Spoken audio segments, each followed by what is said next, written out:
Do you believe in D&D? It's time for High Rollers. Welcome, everybody. Welcome to High Rollers D&D. It's our D&D show. We're live. I'm your Dungeon Master, Mark Sherlock Humes, and I am joined by some very sexy-sounding people on their new microphones. Oh, it's my friend. Joined by Rhiannon Gower. Say hi, Rhiannon. Hello, Rhiannon. We have Tom Hazel. Say hi, Tom. Hi there. We have Katie Morrison. Say hi, Katie. Oh, hey. We have Chris Trott. Say hi, Chris Trott. Hi. He's got a fancy one. And then she's not actually on a new mic, but say hi, Kim Richards. Hello, everybody. Hello, everyone. Oh, you can hear all the mouth sounds now. Love Yeah, it. Perfect. Chris Trott loves it. Sorry. Professional D&D stream time. Welcome back, everybody. We are High Rolls D&D. If you're checking us out for the first time, we're a D&D show. We do a live game of D&D where we do silly voices, roll dice, and tell a cool story together. We've been doing this for about 3 years now, and we're getting into the big, high-level, epic stuff. We have got a few things to talk about today before we jump into the episode. The first thing is a message from our two sponsors this week. Chris Trott, do you want to go first, or shall I? What do you reckon? What do you feel like? Shall I go first? Because yours will be infinitely more funny than mine. Sure. No, I'll do mine first. So we are very excited to welcome back our sponsor, D&D Beyond. Hang on. Hear ye, present to this forum, a message from our Lord, the Royal Epicness, D&D Beyond. Oh, glorious subjects, it has been some time since these heralds have brought you my wisdom, but be afeared no more, for I, the Imperial Majesty D&D Beyond, have returned. Heed this humble crier and his words, for he brings you my truth and will. Thou art, who has subscribed to my great lands of D&D Beyond, shall be given divine gifts, the ability to create unlimited characters with the official D&D character builder tool. No mortal person shall go hungry for new paladins, druids, or new lineages from unearthed arcana if thou art subbed. Add publicly shared homebrew content for all to use. Use the shared homebrew content of others in your own games. Early access to new tools and updates. The kingdom of D&D Beyond is advanced and prosperous, with many new features yet to be discovered in this holy land. With a master tier subscription, you can share unlocked official D&D content with your friends and players when you create a campaign, meaning only one of you need purchase the books for the group to benefit. Share your content on up to 5 campaigns with the master tier. You can also create unlimited encounters with the best encounter builder tool for D&D. It does all the math for you, present you with stat blocks, and includes the combat tracker, for which this herald uses most often. Hark! For are we not blessed by such wonders from our liege? These humble servants of High Rollers D&D thank ye, Majestic D&D Beyond, for your sponsorship, and encourage you all to use the link in chat, bit.ly/HRDND Beyond 2021, to go and sign up and subscribe today. Thank you, my lieges. Oh.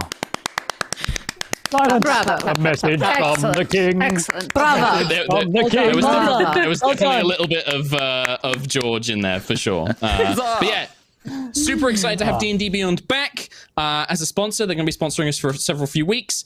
We love D&D Beyond. We love the team. Kim and I recently did some stuff with Joe and Millie over on their Twitch channel as well. Super lovely people. Go and check out the stuff. And yeah, go sign up and subscribe for D&D Beyond as well. Being a subscriber gives you all those benefits that I mentioned. Please use the link bit.ly/HRDND Beyond 2021. Thank you, D&D Beyond. Chris Trott, tell us about our second sponsor. Absolutely. Humans are amongst the most widespread species on planet Earth. They thrive in colonies and utilize their oversized brains to create such wonders as the World Wide Web. With it, though, comes danger. Not all humans are equipped to handle the Wild West of the web. Here we have one such human, called a Tom. This meager member of the human race is extremely vulnerable. Not built to handle the vast intricacies of the web, this is a creature of habit. It uses the same passwords for all websites. It watches the same crappy shows on its limited Netflix library. The vibrant variety of humans is immediately apparent, however, with this variant, the Re. This one, highly adapted to prowl the wider web, adorns a huge exoskeleton known as the VPN, which protects it from any infestations. Nimble legs allow it to browse everywhere on the web without restriction. Danger is on the horizon. Another human, this one deadlier and angrier. It's on the hunt. Plagued by the parasite known as the Hackers Egotalis, it is recoded to only destroy the human colony and all the gifts the wider web brings. But which one of the other two species will fall victim to this creature? The hacker lets out a horrifying screech as it locks onto its prey. The poor Tom caught blissfully unaware. The hacker, thanks to no VPN protection, devours the Tom. Satiated, but only briefly, it sniffs the air. Surely, there was another creature around. The Re, however, survives unscathed.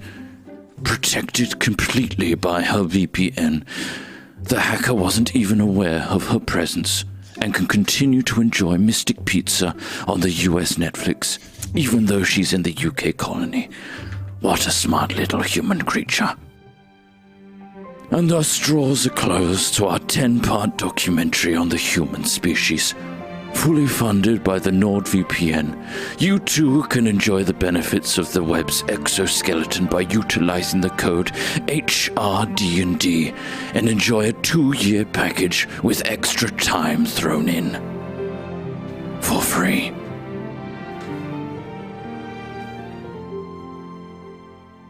Oh, That was a masterpiece. That was fantastic. oh.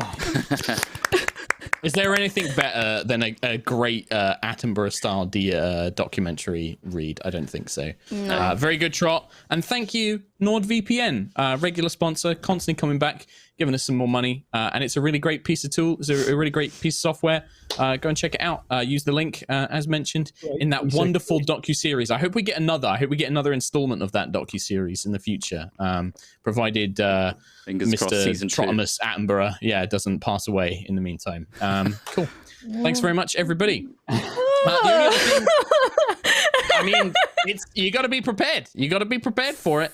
You're gonna have to. You have to. Apart from that, the only other thing I was going to mention before we get to our recap is a big thank you to everybody who donated on our stream on Thursday for Cat's Protection. We did a very silly little kind of Curse of Strahd spin-off one-shot called the Barovian Detectives Club, which I think everybody had a lot of fun with, even if I set the group up to be friends and they were anything but. Yeah.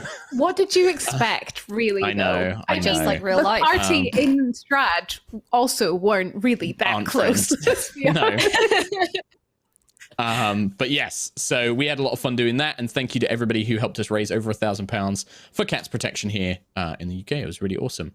And yeah, that is pretty much all the things I had, unless there's anything I've forgotten. Team? I don't think so. You. Yeah, Cool. fuck Thanks. you. There it is. Can we There get it to is. the dun-duns, please? Sure. Yeah. Let's go.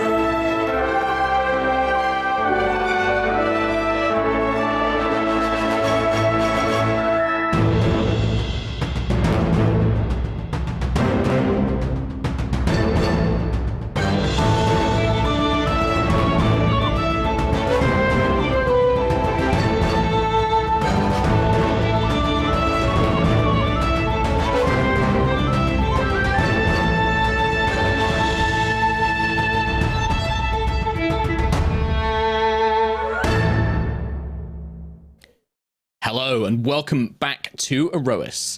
The crew of the Storm Chaser have traveled to the sky city of Horizon, a bustling aerial metropolis protected by a powerful sorceress called Danica Bloodfire. They have come to meet with the leaders and representatives for the forces of Aerois to discuss the threat of Callus Valkyrian and his planar empire. After tearful but joyous reunions with old allies and loved ones, the party stepped into the political ring and met with the dignitaries that have been assembled. Some known, many new. Security has been tight, but has it been enough to prevent any potential attack? Now, it is time for the Aerois Defense Summit to begin. We begin as you had all taken a long rest, ready for the next day, the beginning of these talks. But while you sleep, there are dreams. Oh, God. Sentry. no. Oh.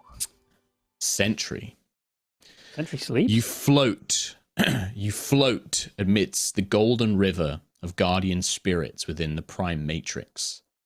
One of them grows brighter and larger than others. You are pulled in its wake. Root's memories flow through you as you are dragged behind his spirit. You, in Root's place, stand on an alien world, a plain of radiant mountains and golden cities. Armies of angelic beings, elves with tattoos and swirling elemental magic, as well as ranks of gleaming guardians made of metal, stone, and plants, their echoes floating and hovering around them. All of these armies stand behind a dozen or more figures that stand impossibly tall and bright. Men, women, others who are both or neither. Some are more bestial or abstract in their appearance, but they are all brilliant and luminous, greater than any living being can be. And you know that they are divinity. But yet, they are mourning. And emotion is high amongst them as they grip weapons or conjure primal magic. And beyond these figures, you can see the sky of this alien world, and beyond that sky would normally be the stars. But it is now filled with a writhing, dead grey mass, a million toothy maws and grasping tentacles, and at its center, a humanoid figure, glowing red and laughing. The divine beings let forth a bellowing cry in a language you don't speak, but its meaning reaches your heart. We fight for all life. And in a flash, they explode into action, launching up into the sky, leaving trails of luminous light. The angels and the elves all follow. You, as Root, raise your sword and the guardians ready themselves around you. You connect their essences to the Prime Matrix, ready to absorb their spirits should they fall so they can be reborn again. And Root's voice calls out, "Till all are one." And the visions fade. Quill. Uh-oh. The storm around you buffets your wings and blinds you. The swirling winds are thick and grey, and you cannot stop yourself from spinning as if caught in a vortex. A number of air currents pull at your feathers and talons, and you see their lines like coloured threads with your eye of the storm. One pulses with a violet magic, one with a shimmer of starlight. Another glows red and dark. The fourth crackles with lightning. And the last is soft pink with a touch of gold. Which one do you reach out for first? The lightning? The thread charged with lightning cracks like thunder. And you see a model of the Storm Chaser, your airship, inside a glass bottle. The bottle is adrift in a vast, dark sea, and many hands reach out to push it or guide its journey. Some try to submerge the bottle beneath the dark waters. Others try to pull it up and free and into their grasp. Inside the bottle, a storm rages, wind swirls, and bright colors of blue and orange fill it with light. The glass of the bottle cracks, but it does not break. What is the next thread that you reach out for as this vision fades? Oh God, what were the other options? Lightning's gone. One pulses with violet magic, one with a shimmer of starlight, another glows red and dark, and the last is soft pink with a touch of gold. I like starlight. I'll go with starlight. The starlight thread bursts into a cloud of brilliant motes of light, and you find yourself stood in a bedchamber made of glass. A woman, dark skin and hair like the astral sea, sleeps in a bed atop white silks. Blood pools beneath her, staining the white silks red. It drips down the glass bed and then falls like rain onto a world below you.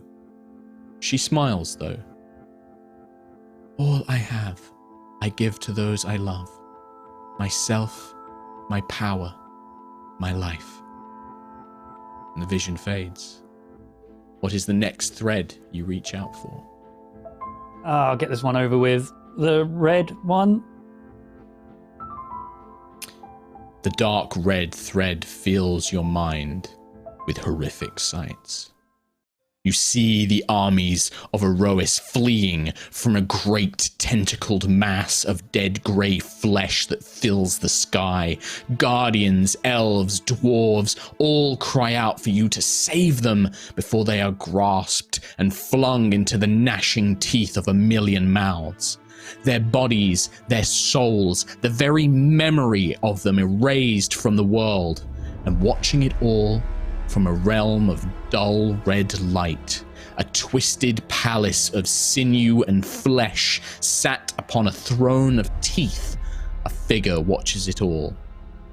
They are humanoid in shape, but lack any features beyond a great, wide mouth and a pair of soulless white, spiral-like eyes.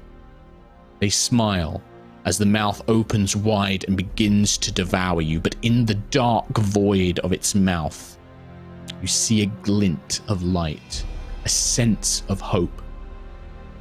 You see flickering black and white images of you and your friends stood at the helm of a ship facing away towards a distant star. 3 figures join you, a man and 2 women. The vision fades. You go to reach out for the next thread, but the winds pull you away. You find yourself waking, uncertain of what those last 2 threads may have given you a glimpse of. Ah, damn it. Damn it. The rest of you awake as normal to a fresh new day.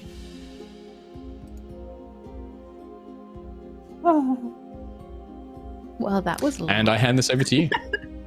I think Lucius would be awake early because there's a lot of anxiety and tension going on with the first day of meetings, and just go around and check on everybody. I guess if we're all in one big, are we in like a shared apartment kind of complex? Yes, it's like a big apartment suite. So, you know, like in really expensive hotels where you have like a living room and multiple bedrooms and a kitchen. Right. It's kind of like that, where you've got all your amenities in like one place. There's, I think there's 6 or 7 bedrooms. Petal and Arvel are now basically filling the whole place up, although Petal probably stays in Sentry's room. The Sentry doesn't really need the bed, so Petal can probably just sleep in there. But yeah, so it's quite a vast. It's like an apartment complex, really. Okay, so he'll just go over to the kitchenette or whatever and sure, loudly start getting cups and stuff out, like, on purpose. Oh, such an early morning. Well, sure. Good that I'm up though. Yeah, you're up. You're awake. That's good. Good to hear. You hear some groans coming from. Must you do that so loud? It's really irritating. Nova just. Sentry, Bursts where's the in. coffee? Sentry. I'm on it. I'll get going right away. Anybody want anything? Tea? Can I get you anything? Lucius, would you like anything? Oh, Since yes. you're already sounds- getting ready. I'll help you. Some sort of coffee, I guess. No, We- no, sharp. Lucius. Maybe just Sentry makes this one. You are very loud. Very loud. Was I? Also, you're not the Sorry. best at making coffee either. Just, Well, yeah, Sentry would be good. Yeah. If you don't It mind, takes a lot of Sentry, yeah. practice, but I don't mind. That's fine. I'm sure you'll get better at it, though, Lucius. I'll get Howard to show you. You'll be fine. Deal. All Nova? right. Okay, sit In down. the middle of the day. Get him to show him in the middle of the day. Go on, Kim. I think Nova's just gonna burst in and like she's got a whole armful of scrolls. Her hair is a state. It's clear that she's been up all night. She's like, I haven't slept. I was wondering when you guys would wake up. I've been running so many. I've been trying to write out so many projections and figure out everything that's going on and what could possibly happen today and where Starbait can attack and where Zarkira could attack and all the outcomes. And my conclusion is, I don't know, and I'm really worried. Hey, yeah, it good could news. happen really anywhere. Anytime. That was me 2 days ago, actually. I tried to figure out a question on how to solve the meeting thing, and in the end I got no answer, which, I mean, could be a good thing. I saw nothing What in a was few your days' An time. indication. Indication of what? Yeah, what was your question? What was your my- question? my- It could be an indication that it's not going to happen here. It's not going to happen here. They're going to take the advantage of all the world leaders being here to attack elsewhere in the world because we're not there. We're here. We're not there. Where's that? I don't know. Well, we can't really protect the entire world at once. So if we can focus on protecting this small pocket of world we currently are in with a lot of very, very important people, most of whom, by the way, I don't remember the names of because there was a lot of them. We met a lot of people. Yeah, I mean, look, Nova, do you want to know where Project Vanguard is, for example? If it's operational. That would be a start. That would be a start. That would be a very good start. I have another working theory. I have a working theory that the whole of Resplendence is about to be attacked. Might I suggest at this moment in time, as Lucius rubs his temples, where we are and who can hear, that sort of thing?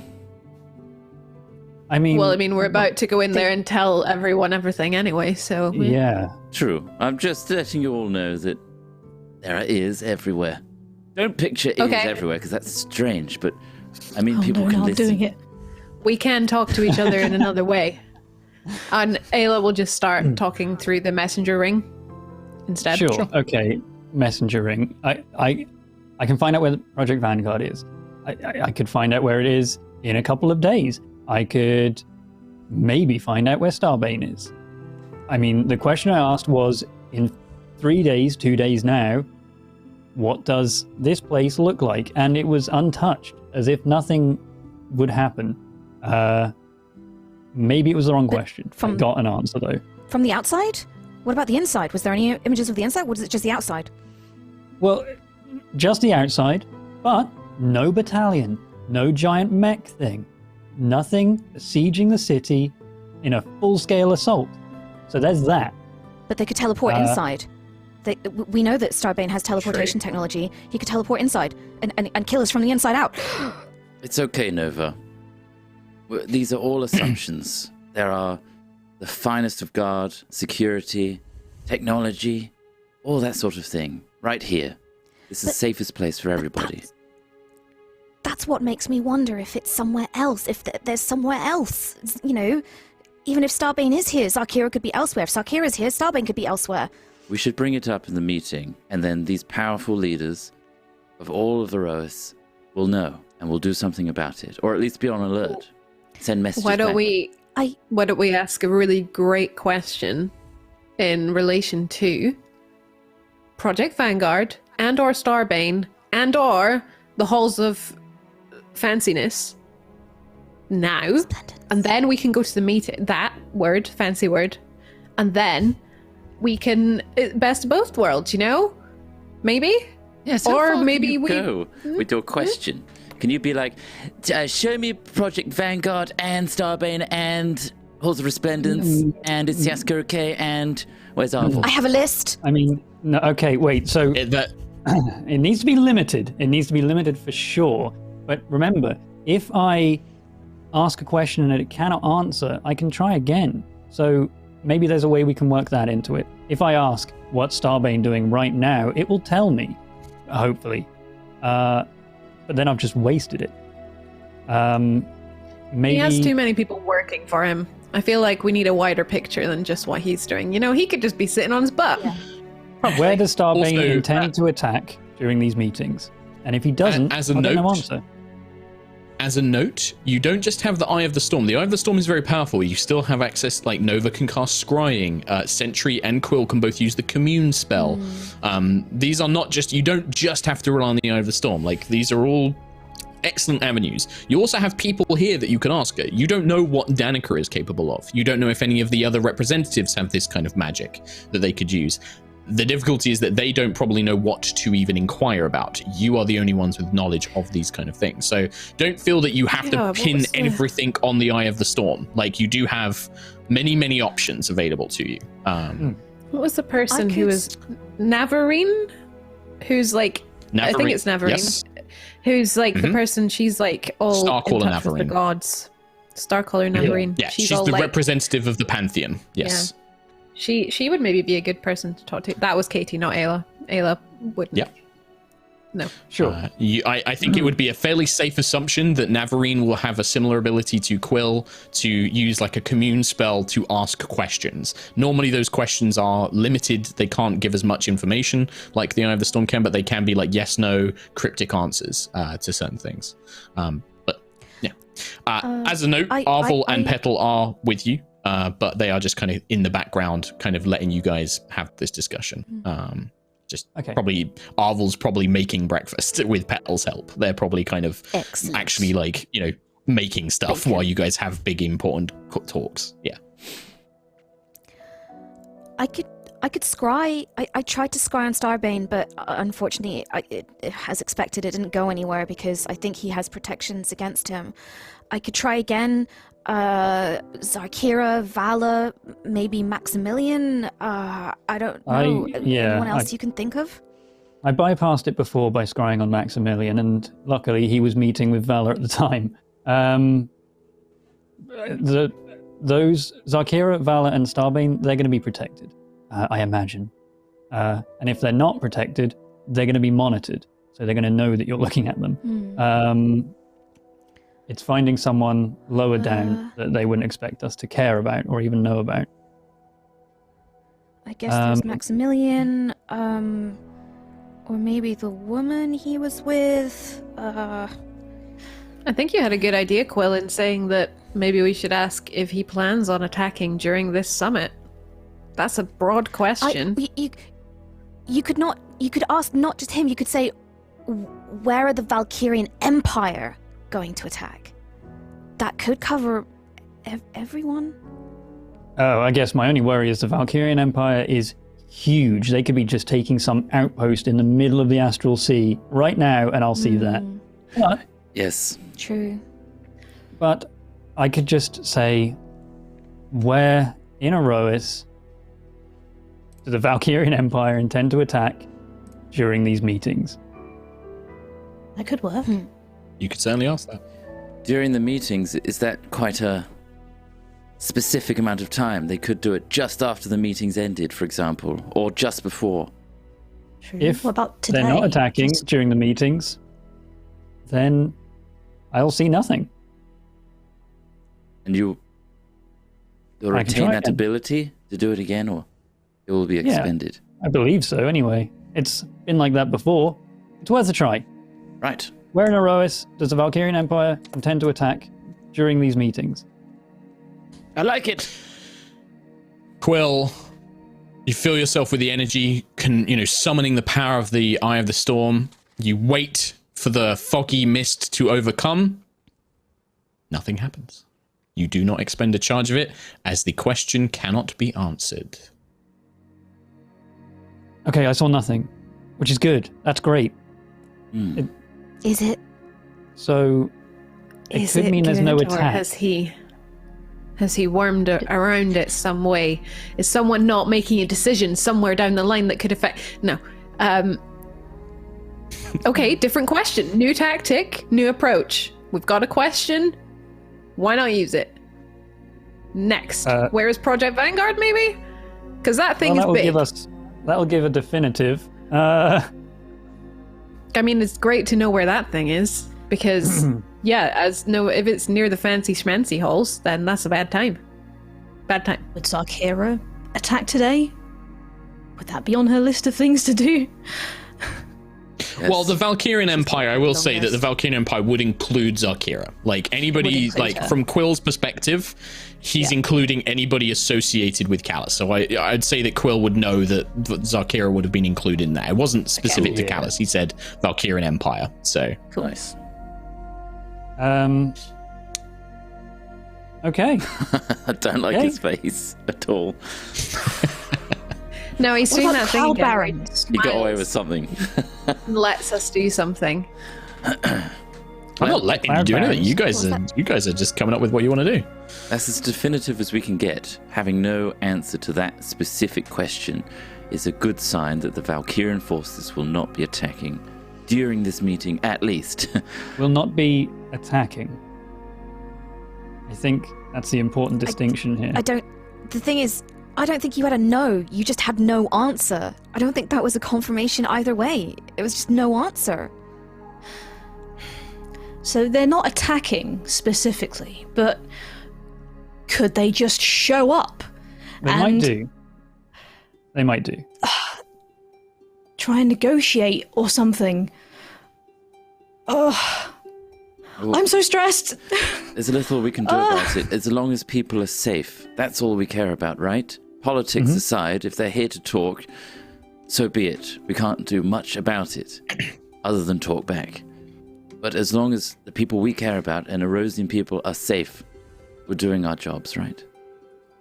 Well, okay. Quill. We're about to go into these meetings, and we're about to show them Project Vanguard.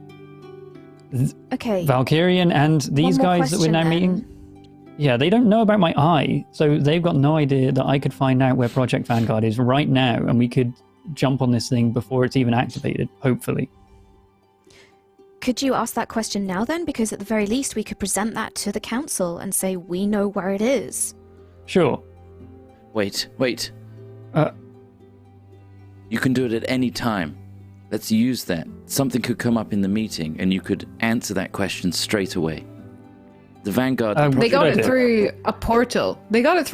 So if that thing can move through a portal, it can move through one at any time. I think we need to keep... Yeah. That needs to be used in the moment, probably. If it's instantaneous, then I think we should.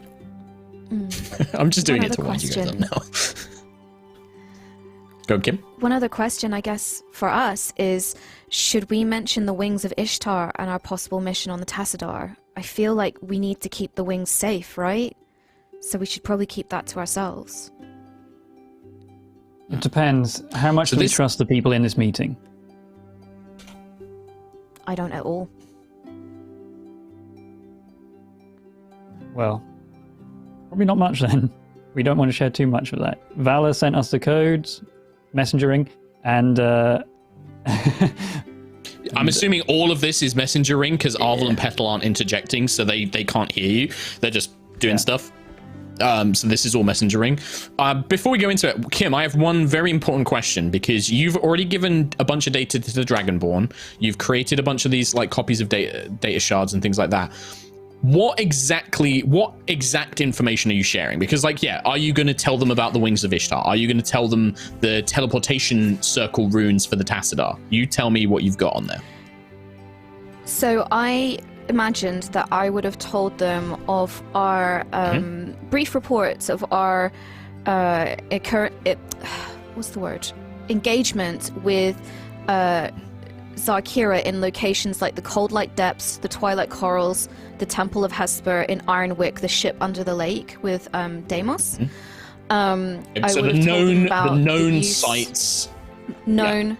sites. Yeah, Aerois. I would have told Yeah. them about Aegis 5, and the kind of the operations there. I would have told them about the use of cloning, how Starbane uses cloning to create soldiers, and probably, I guess, with Ayla's permission, depending on what Ayla says, like about the destruction of Alfheim, and how he was using the world engine there as a possible weapon, and that's why he wants to use the world engine on Aerois to destroy I think Hadar. Ayla would I say, would have told them. tell them that. So yeah, assuming that's part of I it. would have told them. I probably would have included the map of the Astral Sea and the Empire up there, and then you know how we got all that tactical information. I would have given them that. I would not have said anything about the Wings of Ishtar, and I would not have given the teleportation location to the Tastar. Yeah, I think it's pretty much anything the Valkyrian Empire knows that we know. Just not the stuff that That's great. directly leads That's- us to Vala, I guess, and that mission. Okay, yeah, what- that's it like a sounds big like distinction. that's I what just we wanted to make it clear. Sure, yeah, that sounds like that's the key stuff you're leaving out. You're not including anything about Valor or because you told the Dragonborn about Valor being Starbane's daughter before, didn't you? I'm pretty sure you guys did. I went through, and I'm pretty sure you mentioned. I think so. Yeah, probably. You did, yeah. So the Dragonborn know that Valor exists and that she's been taken, but maybe the others don't. Cool. All right. Would have Sorry, said I just wanted to get all that the noted down. schematics for Project Vanguard as well. Like I would have given yes. a report about the base and the schematics and all that stuff too. Sweet. Yeah. Arvel and Petal bring over various breakfast foods, some waters and things like that. Arvel's got like a little apron and a tea towel thrown over his shoulder. Petal's kind of helping him. She's got like lots of little magical devices where she's been helping heat up food and, you know, flavor things and things like that. Well, you're all being quiet, so I'm assuming you're all doing some magic talking or something. But still, you guys have got a big, long day. You got a lot of important conversations, so make sure you eat up, get your strength, and yeah, good luck. I don't envy your position. Thank you. You do a lot of business talks and big meetings with people, right? Any tips? It's a little different. I don't engage. Dagus Trading has always been in a position of strength, so I've never really had to negotiate any big, major deals personally. I don't buy up other companies and guilds and things like that. The main thing I could say is, well, know your priorities. Y'all know what you're all capable of. You know what your abilities are. You know what you can do. I guess look at what you need from others, look at what you want, and you're going to have to find a compromise somewhere. Nobody's ever going to give up everything they have. Nobody's ever going to give up everything that they want. Every negotiation, whether it's a business deal or diplomacy or a surrender, it's always about a compromise. You all have to be prepared that you're going to have to compromise as well as the compromises you expect others to make as well. I guess that's my only advice. This is all a little bit above me. It's one of the reasons I never signed up to be the head of the guild, so... Well, it's appreciated nonetheless. You wouldn't be where you were if you didn't have your expertise, so thank you, Arvel. Oh, I appreciate that. That's all right. And I'll take good care of Miss Guinevere here. We'll keep each other company, don't worry. We'll go over some work, and she's got all sorts of magical tinkering she's been showing me, so we can keep ourselves busy with that. Petal or Guinevere will come up to Sentry and just be like, be safe, Sentry. I know that this place is protected, but just be safe, all right? And you, Petal. I don't want to lose you again. And she just kind of like rests her head on your big metal armor. I'll give her a big hug. Yeah, she kind of hugs you back. But yeah, well, Be good as well. unless Don't, there's... I know what you're like. I'm not quite that little anymore. I don't run off causing trouble, but yes, Mr. Arvel and I will just keep ourselves busy. I've got plenty of work to be getting on with. I've brought a few little things to tinker with, so. Oh, wonderful. I look forward to seeing them when I get back. And let me know if you need anything. No matter what, I will come running. I will leave that meeting. You are my top priority. I will do, but focus on the people of Aerois. They're the most important right now. Okay. Cool. Well, is there anything else? Like, did you want to use the storm? I have the storm. You're going to save it? You want to cast any spells? Otherwise, I will have Rain come and get you and take you to your first meeting. I'm going to save it for an important moment in the meeting in case there's any other questions that come up. Sure. I've only got one any charge left, scries? is the thing. Any scries or communes? If not, we'll jump to it. I think, with 3 spell slots, I might keep it. Sure. Safe. Okay. Rain, your liaison here, comes and fetches you, knocks at the door, and after given permission comes in. You can see that he's dressed once again in a kind of very prim and proper military uniform, hair tied back, nicely oiled, and he just bows his head. Crew of the Storm Chaser, I am here to request you accompany me to our first meeting of the day. I believe that Danica will be opening the floor for the initial overview of the current situation. We will also be having Starcaller Navarine discuss the matters of divinity and the cradle. The Dragonborn wish to confirm some of the military aspects of Valkyrian's forces. And then you are invited to offer up and make your initial statements about your encounters with these forces. If you are ready, please follow me. Yeah. Are we ready? Well, also no, but yes. I think Ayla is just going to say in the messenger ring, just remember that we have this channel. So, before we trip up over words, or I say anything at all in front of any other humans, ever. And just remember that. Cool. Nice. Okay. Just make sure you tell me when you're using messenger ring so I know when you're talking out loud and when you're talking telepathically. Okay, Rain leads you. He takes you down several winding corridors, and once again, exchanges lead you to a set of opaline doors that lead into an internal chamber. A series of command phrases, kind of key phrases, are passed back and forth between the two. The guards at the door and Rain, something along the lines of like azure, clouds, open waters, and then they respond with a series of code phrases as well. They all nod, and then you are let in. The room is like a giant round table. At the very far end, the only chair that is different is a very... it's not particularly opulent. It appears to be carved mainly kind of like shaped from brass. So not particularly expensive or gaudy, but it's done in the decoration of flames, like a rising flaming kind of chair or high-backed chair. And that is very clearly for Miss Danica Bloodfire, who is already sat down, wearing red robes, much more regally dressed than she was before, looking very resplendent with this high golden brassy flame collar, still looking quite young compared to all the other representatives. Danica is, she's only she must be in her early 20s at best in this life of her reincarnation, but the others are all sat down, and it looks like you are the last ones to arrive. Everybody is sat down, eagerly anticipating. They have various scribes or attendants waiting near them, sheafs of paper, inks, and all of that kind of all laid out. There is also a very large map of Aerois in the very center of the table. You were invited to sit down, a section of seats all arrayed for you.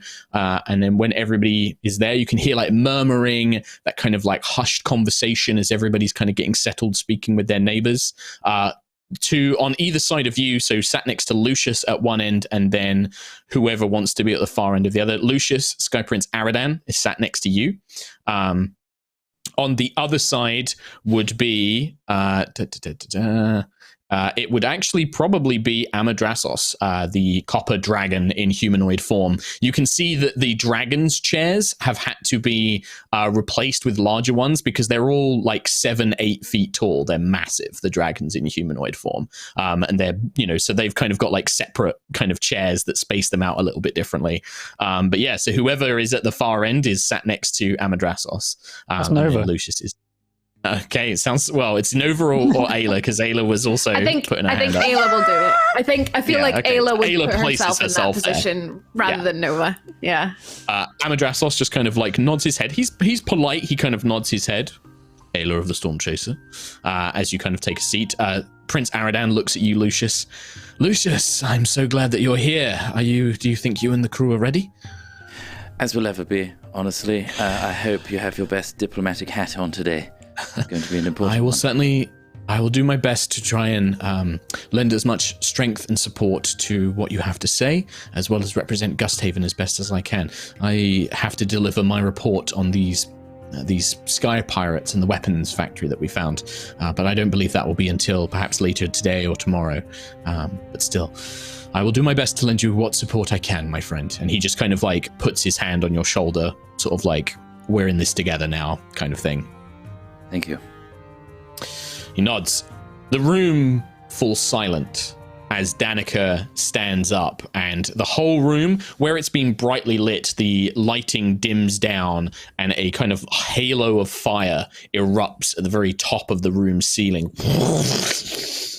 casting a very kind of golden but still orangey glow down onto everybody below. Danica looks around, taking a moment to look at everybody in the eyes. Welcome, gathered representatives and noble leaders of Aerois. I am Danica Bloodfire, steward of Horizon, and I shall be the chair of this summit to discuss Aerois' safety. I have made one thing clear to all of you in private, but I will repeat myself here. You are all guests of Horizon. I do not care for any anger or tempers to cause trouble amongst us. We have all had our conflicts in the past, whether internal or external. As far as I am concerned, you are all under my protection, and you will treat each other respectfully. You are all also protected. In this room, we must discuss the future of our world against a threat that only a few of us can truly understand. It is a grave threat, and I cannot impress upon its importance to the people of Aerois that we approach this matter with the grievest of sincerity and security. With that said, the matter we will be discussing is the potential invasion of Aerois by one Callus Valkyrian, also known to the people of Aerois as Callus Starbane. We all know the stories, we all know the legends. I was there in the Sundering 500 years ago. The Dragonborn, the dragons, General Nathariel was there. Sentinel Prime, she gestures to Sentry, was also there. We know the weight of the forces that Callus can throw against us, but it seems that Callus is not our only threat. An extraplanar being called Hadar, one that is not mentioned in our histories, in our stories, also represents a grave threat. Valkyrian's empire claims to stand against it, but it is the belief of the Stormchaser crew that Callus's interest in Aerois is to acquire some sort of weapon, that it needs Aerois for some reason. So, let us begin. I invite Starcall and Navarine to first bring us up to date on the matter of the cradle and the gods. She gestures, and this kind of elderly elven woman stands up in a long white dress. You can see that she's decorated in jewelry, all with different holy symbols of the different gods of Aerois. She also wears a single tiara with a star emblem, the symbol of Siaska, on her forehead. Thank you, Steward Bloodfire. This information has not been shared with the wider faith of Aerois. But I can confirm, after communing with the gods, the cradle is weakening. The cradle... we are not scientists within the faith, and the gods do not measure things in the same way that we do, but I have been told by them and their allies, their servants, the cradle will fall within 1 year. The cradle is our current defense against these planar forces, and the Titans themselves have said that we cannot trust Callus Valkyrian, that Callus is the one who destroyed Siaska, our beloved Star Mother, and has waged war on our world. They stand ready to fight, but there is conflict within the Pantheon. The god Hesper and the goddess Cyana, and she gestures to Keelek, confirmed by Champion Keelek, believe that they must surrender their power so that Siaska can return fully formed, with as much of her power as she once had before she was defeated. We believed Siaska to be fully destroyed, but apparently this is not the case. When the cradle falls, she will be reborn. The other Titans are not certain if this is the case, that this may be a ploy. They believe Siaska to be truly gone, and believe that the best chances for Aerois are for them to retain their power and to fight back against Callus. There are several of the gods who believe this. Atelicus, Zephyr, Kalara, they all firmly believe that they must retain their power to fend off Starbane. This is a grievous matter of faith across Aerois. I fear that if news of these matters gets out to the wider, many followers will lose their belief in our gods, that they will begin to question things about Siaska and our history. But these are the truths that we must be aware of. Champion Keelek, do you have anything to add to what I have said? Only that Palador also wishes to join with Hesper, sacrifice his power, among the others.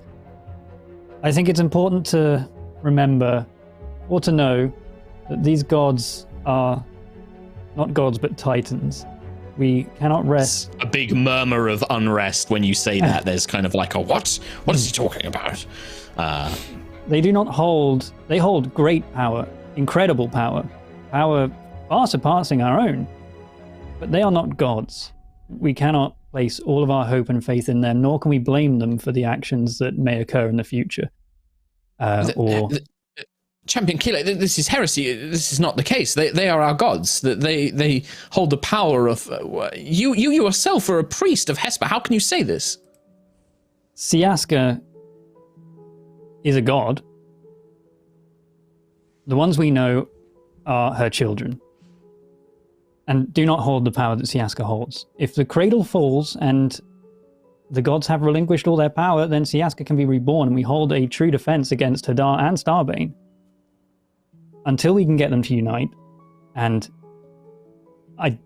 we need to figure out how. We cannot get Siaska back to help us. This big murmuring sort of is actually General... I never remember the dragon's names. Nathirol Amalaz, the eldest of the Dragonborn generals, stands up. I do not know much of gods. The Dragonborn of Draconis worship the Great Golden Worm, a divine being. But I know that when we came to your world, there is a difference between Siaska and her children. I believe that what Keelek Adkular claims to be true. The gods you speak of are not true divinity. They are but vessels of Siaska's power. There's another sort of like, dragons, you and your heresies, kind of, lots of kind of bickering and arguing that kind of goes around. But yeah, and you can see that the Starcaller Navarine is shaken. Like, she's looking at Quill aghast that he's said this in front of everybody. We're off to a flying start, team. Yeah. Woo! Oh, you gods are fake. True thoughts. Go on, Nova. If I may. Danica holds up her hand. Palador. Silences so you can speak. She kind of like silences everyone so Nova can speak. We spoke with Palador when when we returned to Aerois, and he let us pass, and he confirmed this too. He said that if the Titans sacrifice themselves, Siaska will be reborn stronger. If you can't believe Palador, who else can you believe? How? But why would they tell you this and not myself or the other followers of Aerois? Well, why are you the only ones who have been told this? That is what I cannot understand. Maybe it's because we were face to face with Palador.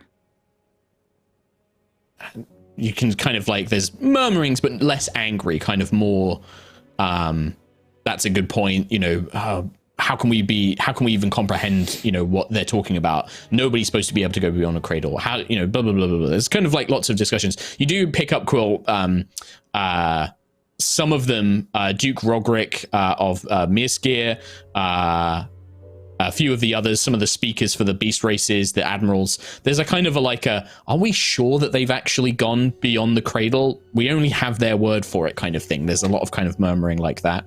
Danica holds up a hand. Thank you, Starcaller Navarine. Matters of faith, philosophy, the nature of the gods or titans, or whatever they may be, that is a matter for another time, one that we must discuss in the future. This council is to discuss the threat of Callus Valkyrian to Aerois. You claim the cradle will fall within a year.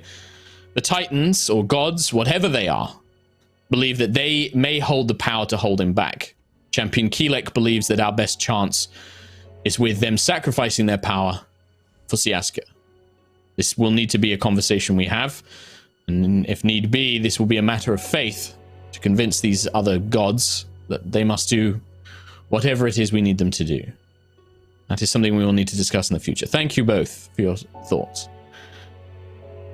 I will now hear from the Dragonborn on the matters of military power. And then we will invite the Stormchaser crew to give us their opening statements on this whole affair.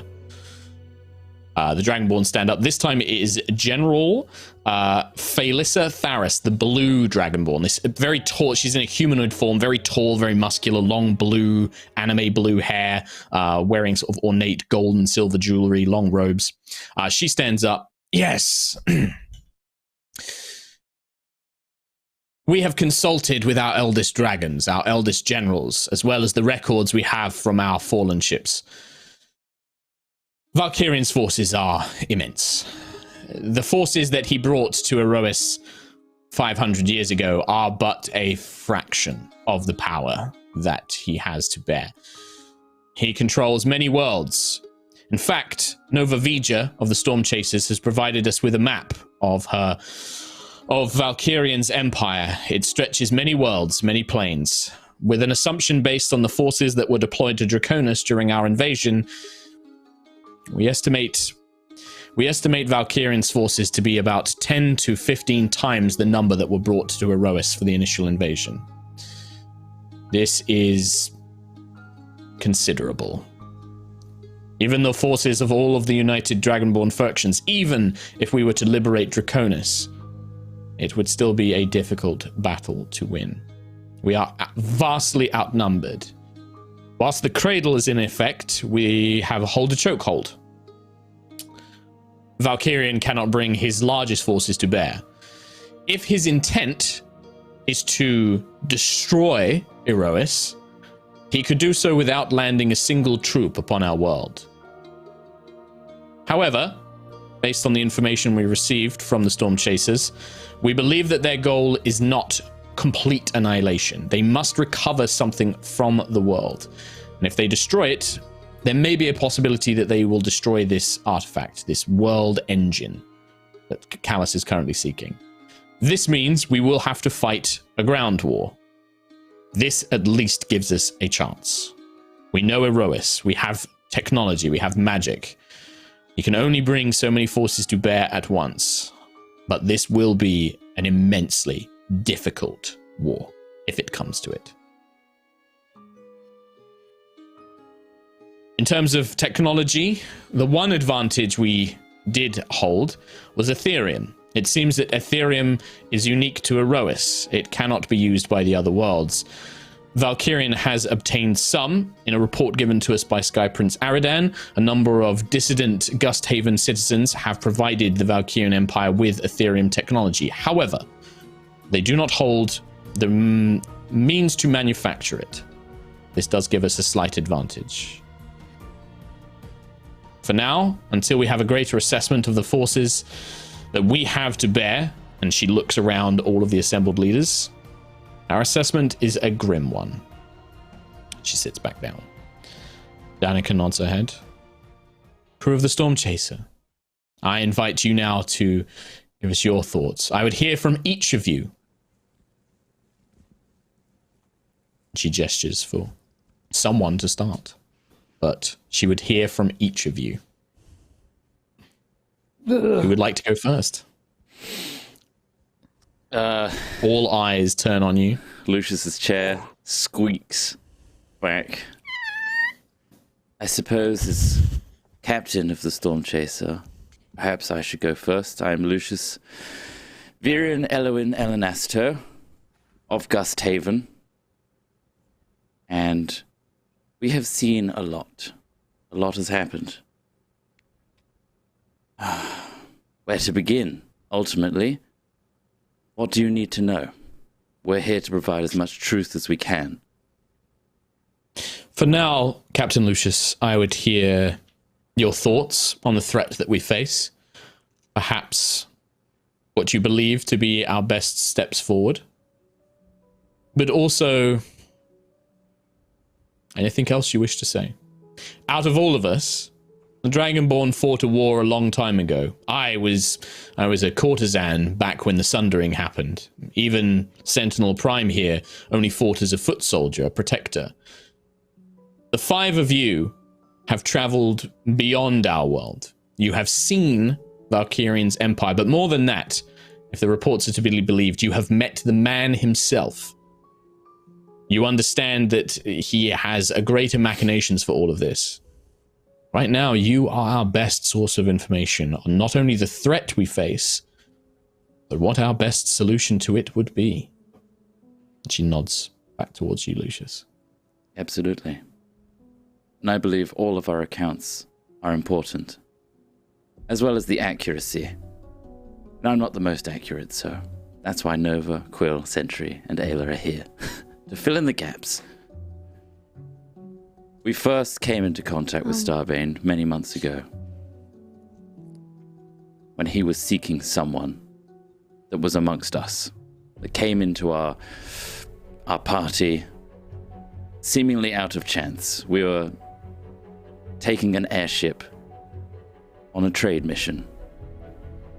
That was attacked by the Court of Shadow, seemingly Starbane influenced. Right? And he looks down at Nova. Any other details? Okay. There we... Yeah, it's fine. You got it. Do it. 2 thumbs up. Yeah, thumbs up. They It was managed to just gonna, crash. in the messenger ring, be like, I did point out that we have this. We should maybe make use of it. The airship crashed. The Court of Shadows did not seemingly get their prize. Alas, Starbane tried to claim it again. And thankfully, that person that Callus wanted saved us, but unfortunately transported us elsewhere. The Dragonborn, Phalissa, interrupts for a moment. Captain Lucius, I would ask, we are led to believe from our reports from the Vivex, this treasure, this item this person he was seeking, you refer to the one called Valor, yes? You claim that you believed her to be his daughter. He said it with his own words, to which both Valor and us were utterly shocked, had no idea. Please continue, but for the purposes of this council, let us refer to her as Valor, not as some unnamed thing. Absolutely. She has been our personal driving goal throughout all of this. We did not want to be thrust in the face of Starbane and deal with what we have dealt. I want everyone to know that. We've had to do what we had to do because we want to save Valor. We want to save people of Aerois. And we've been put on this pedestal unwillingly. Nevertheless, Valor is still out there. Callus has her. The last reports we've had that she is safe. However, who knows what indoctrination or attempts he has made to bring her and her powers, of which we have seen she is quite capable, to use and to utilize. One of the other members not interrupts, but kind of gestures to speak. This is Bloodlord Uriena Vashton of Bloodvale. She is his daughter, and he has claimed her. If we can recover her, do you believe that she would be a suitable hostage for keeping Aerois safe if we were to take her as our captive? That is a difficult question to answer because Callus Starbane is no straightforward person. We do not know his motives truly. But he did desire to find her. He sought her out. This implies that she is important in some way. Yes. And I believe she may have some importance with his mission. Though that is somewhat speculative, it's only assumptive on our part. I will now hand over to someone who has been journaling everything, all accounts. Nova Vija. Nova stands up, bangs her leg on the table, sits down, stands up again. Hello, assembled dignitaries. My name is Nova Vija. I come from Vortensar. I'm an Air Ganassi. Thank you, Lucius, for yielding the floor. If I may, there is a lot of information that we have. There are a lot of encounters we have had with both Starbane and various of his forces and of Hadar's forces. I have chronicled all these reports on these tablets known as data shards. This is a technology I brought back with me from beyond the astral sea. Circulate whatever, dump them on the table, pass them along, pass them along. They start passing them along, yeah. You can see that those in the council who are familiar with Magitech help the others to, like, they're like pressing the thing that's showing them that they can touch it and scroll it and stuff like that. Like the ones, because a lot of them have never seen this stuff before. They're like holding it up, like what the hell is this? And, when she passes they show them how to do it. Or messenger ring Nova. Take a deep breath. You have faced many things. This is just talking. You've got this. I'm really bad at talking. Nova, you've spent every second that we've known you writing this stuff down. Just say it out loud. You got this. It's totally fine. I believe in you. Okay. Do it. Okay. She believes in me. Okay. If I may, in addition to what Lucius has said, I believe there was one contact who was looking for girls who looked similar to Valor. Her name was Lady Vale, and she was based in Goldthrone. Perhaps our emissaries from Goldthrone can investigate that thread, because it is certainly one of the first threads in this whole tapestry. I would also say that we discovered worshippers of Zarkira in Ironwick who were working with forces that appeared to be here despite the cradle being sealed. There are several figures of concern. One is Starbane himself, who I believe does fight with a sense of honor. Perhaps not the honor that we recognize, but it is his own code of conduct. My biggest concern comes from his second-in-command, Zarkira. She is responsible for horrible, violent, gory experimentations, as you will see in my notes under subheading Cold Light Debts, Twilight Corals. She is a matter of some concern, as she has shown the ability to operate outside of Starbane's parameters.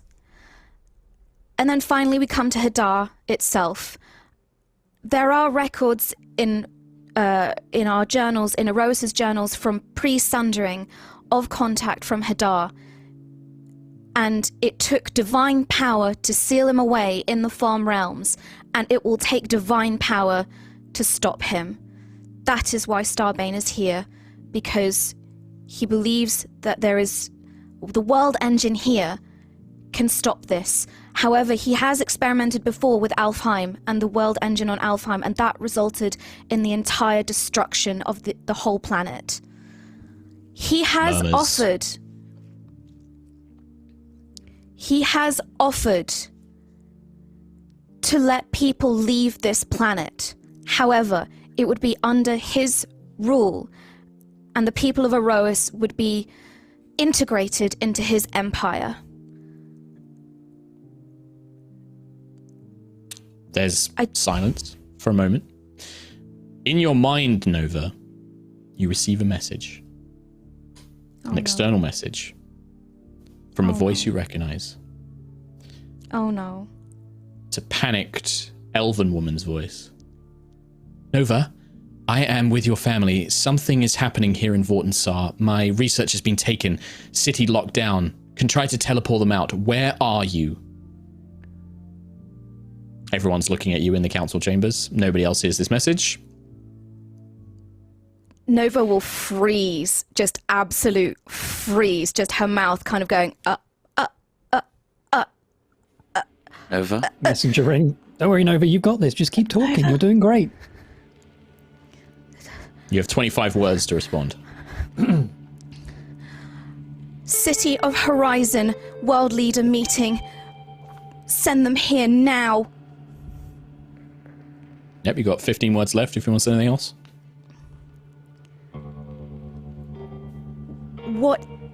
What is happening to Vortensar leaders here? I can't think. She wouldn't think of anything That's else. fine. That's fine. You say There's a that out long loud? pause. No. Do you say that out loud? No. Okay.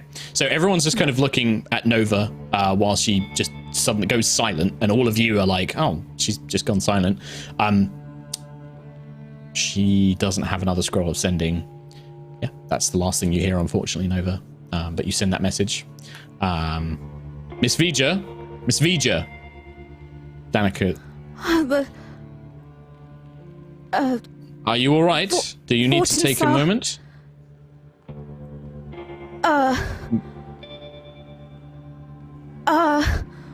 Vortensar, and I look for the river and Titan. Yep, forgot his Ambassador name, I River and forgot Titan. Yeah. Yep. They're just there. And I'm just They're looking at you. directly at them. And I just Make an insight check yeah. for me, Nova. Okay. Ooh, I'm really good at insight. 11. They're looking at you. They're pretty, expressions just kind of neutral.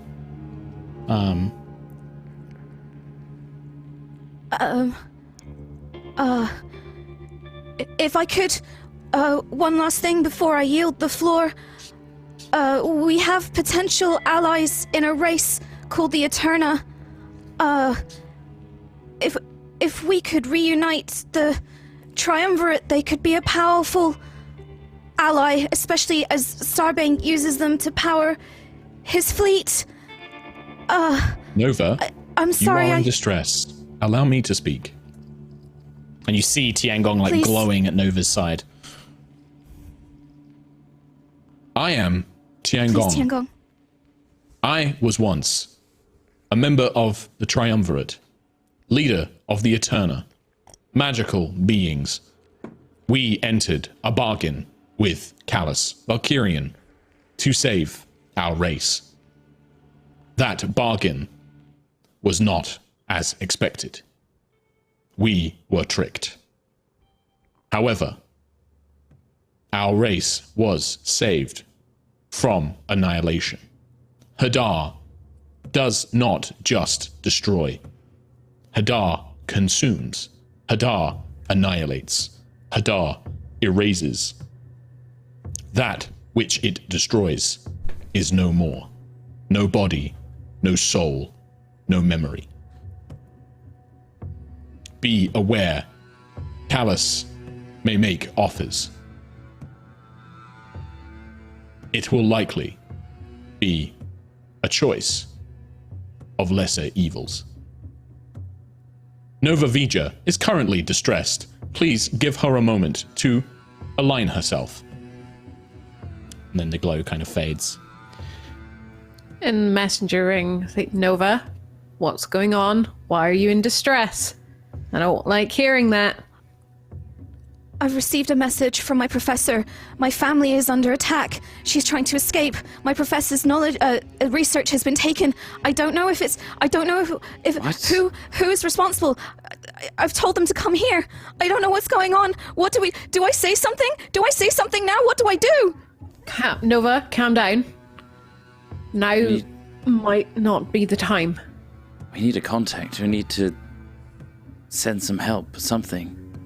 Someone needs to distract. We need to be talking to the room as you right guys now. are having this conversation, Vicereine Galilea Vispreto of the Sanzensian Commonwealth stands up. I believe it is time that we heard from another source. And her eyes seem to almost shimmer with magic.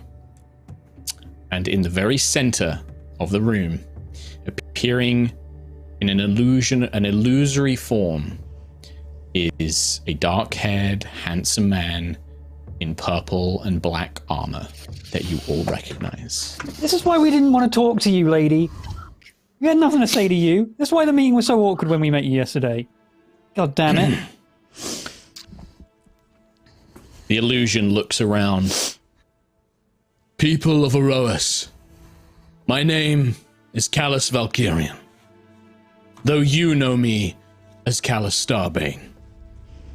Your history has taught you to fear me, and rightly so. Much of what you know is true, though not all. Today, your leaders meet to discuss me and my intentions for your world. But I would speak to all of you. I came to Aerois 500 years ago to claim this planet. Not out of some bloody conquest or tyrannical display of power, but because Aerois is the key to a far more important battle that I have been fighting for over 1,000 years. Hadar, the Red Star, the ever-hungry, the Endmaker. A being so powerful that the gods of the multiverse locked it away in another realm on the edges of the astral sea. It has learned to attack from within its prison and has destroyed countless worlds, including my home. It invades not to conquer or to enslave, but to end all life, all matter. What Hadar touches is not just killed, it is annihilated, erased from existence. I have been fighting Hadar since before your world was created, holding it back and defending the planes within my empire. But I cannot hold it back forever. Slowly, inch by inch, the Red Star gains ground, and my forces diminish while its are infinite. Despite Siaska's hopes to hide you away from Hadar's reach, it will eventually find Aerois, and everything you know will be consumed. I cannot stop Hadar, not without the heart of your world. When I came 500 years ago, I gave Siaska an offer intended for you, her creations, to make. She refused it for you, and there was war. Today, I have come to make the same offer I did then, but now the choice is yours, and yours alone. Not your leaders, not the titans you call gods, nor the champions who fight on your behalf. I want this to be your choice, no one else's. In 1 year, the cradle will vanish. When it does, I will be able to bring the full might of my empire to claim your world. And I will use it to stop Hadar. I will do this. I will not negotiate or bargain. I will take your world by force, if I must. But anyone who surrenders to me and my forces will be made into a full citizen of the Valkyrian Empire. You will be given a new home of your choosing from my many worlds. You will be given shelter, food, resources, jobs if you want them, or opportunities to do as you wish. You will have the protection of my armies, access to my magic and technology. You will be made equals, regardless of the status of your birth or wealth now. My empire rewards those of skill and hard work, not of privilege. Your lives will be enriched beyond belief, and you will see the worlds and meet people you could not imagine. 2 of your nations have already joined me. The Ganassi of Vortensar, long held prisoner by Siaska's laws, will rejoin their homeworld of Ganas. The Sanzenzian Commonwealth of Gisela has also agreed to my terms. Both of these nations will be safe havens for any who wish to surrender over the next year. You will be protected and cared for in these great cities until the cradle falls, and my ships can take you to your new homes. Until a year has passed, my forces will establish footholds and military advantages across Aerois. If you surrender and comply with these forces, I promise you a better life will await you. But resist, you will face a swift but merciful death. The choice is yours. And with that, the illusion vanishes. The council explodes. Not in a literal sense, like people are like, what is the meaning of this? You have brought, like, they're pointing at the woman from Gisela. They're now like people are like the Dragonborn. You can see them like magic and, engulfing their hands. Netheriel's like flames are like kind of pouring out of his mouth as he looks at the 2 ambassadors from Ganas. Traitors! You have already aligned yourselves with this tyrant, our enemy. And you can just see the 2 Ganassi just hold up their hands in complete surrender. What do you guys do? I have no idea. I am Ayla, the lightning want is to run. coursing down the arms. Yeah. Sure, yeah. I immediately want to advance on Titan and River, just screaming, "What did you do to my family? What did you do?" They just look screaming. They look sad. They look guilty. Your family has not been harmed, Nova Vija. No one in Vortensar has. We've locked the city down. This harmony has made the decision that this is for the best for the people of Ganas. Our city has been held here for too long, against our will, the will of its people. This is not our home. We were denied planar magic to return to where we are supposed to be. By Siaska, your goddess, not ours. Callus offers us a chance to be reunited with our homeworld. For you to have your people back, for the people of Jasavir to be returned to you in a new home. It is the better option. We cannot fight against Callus. His force is too strong. This is the best option. We can defeat Hadar. We can have new homes, new worlds, and be united with our people. What makes you I'm think that sorry he's not that going we to deceived destroy that world? Like he destroyed mine. He does not need to. Once he has the world engine, he will be able to defeat Hadar. Siaska took it from him. She stole his opportunity to use it as a weapon. He's told us all of this. We know that you fight. Did you ask the people of Vortensar to vote on this, or did you just make a decision for them? We are meant to be a democratic city. You are the best of us. You were chosen to represent us. I asked you to protect my family, and I got a message saying they are in danger. What have you done with them? No one is in danger, Nova, and of course this was to the people. You know how our city works. Harmony put the vote to the people, and this is what they decided. They would rather go to their home than have a pointless war that we are doomed to lose. They've made their decision. And I know that. I have spent my life's work trying to find Jasifir. I came back with information. There were other ways to do it. Not without avoiding bloodshed. This is the best way. I'm sorry. You can see that, like, the guards are, like, all getting ready. Danica stands up. Enough! And flames erupt over the roof of the room.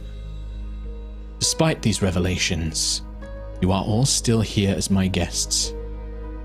I will hear the voices of all those who seek to protect the citizens of Aerois. She looks at the dragons. Stand down, General. I will not have you attack any of the other guests. You can see the dragons are seething, ready to just... One is crackling with lightning next to Ayla. They're just kind of ready to go. This is a revelation. An unexpected one. But my rules of my city still stand.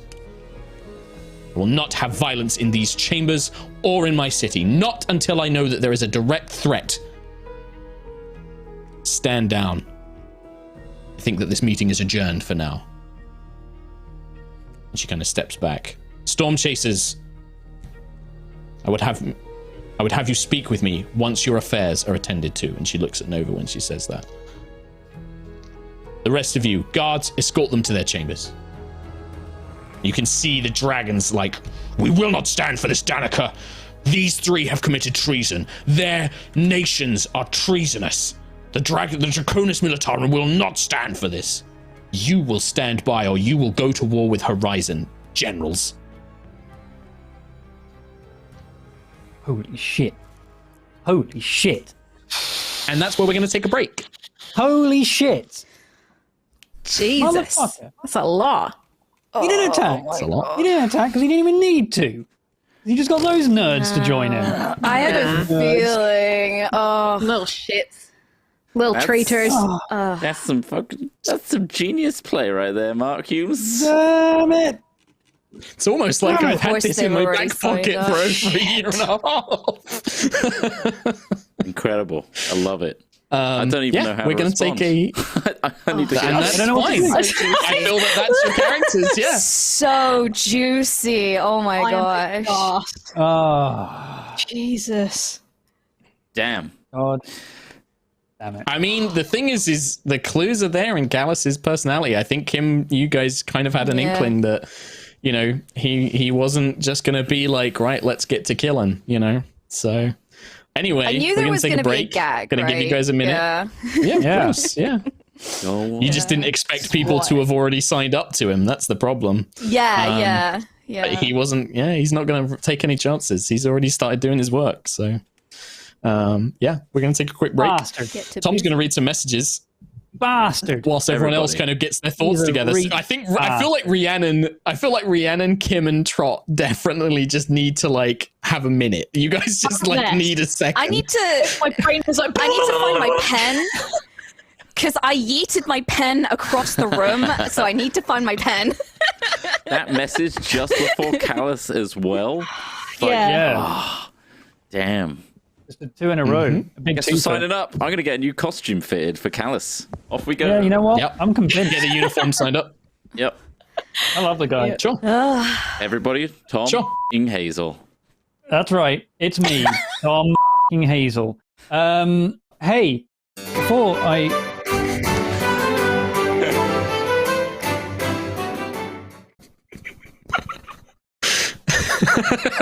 Mahazel. Mahazel, a message from the king. Before I read any donations, I just want to say you might have noticed that we sound pretty good today. Hopefully we do anyway, because we've all got some pretty big upgrades with thanks for all of your support in the donations and on Patreon as well. We've upgraded everyone's microphones, not Kim's, but hopefully the show sounds much better now. And that's all because of you guys. All because of you.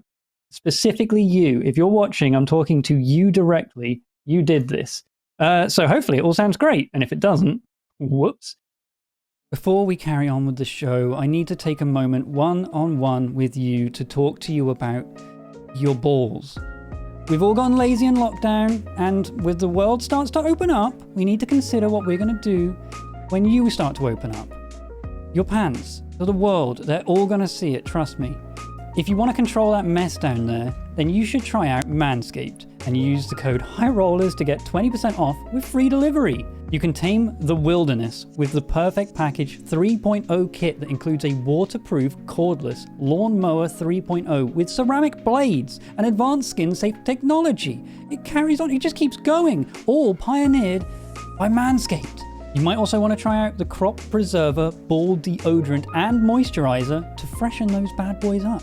Or even the Crop Reviver Ball Toner to give your little lads a slice of heaven. Both of those, and more, are available in the Perfect Package 3.0 kit. So grab that mower and make a statement, damn it! Make sure you use the code HIGHROLLERS to get 20% off and free delivery. Back to the show. Let's go on to the donations. We have a donation from Luna Secret that says, feeling a little rough today after getting my first COVID jab yesterday, but so excited for this episode. I can't wait to see what happens, but I'm sure it'll be brilliant. Whoa.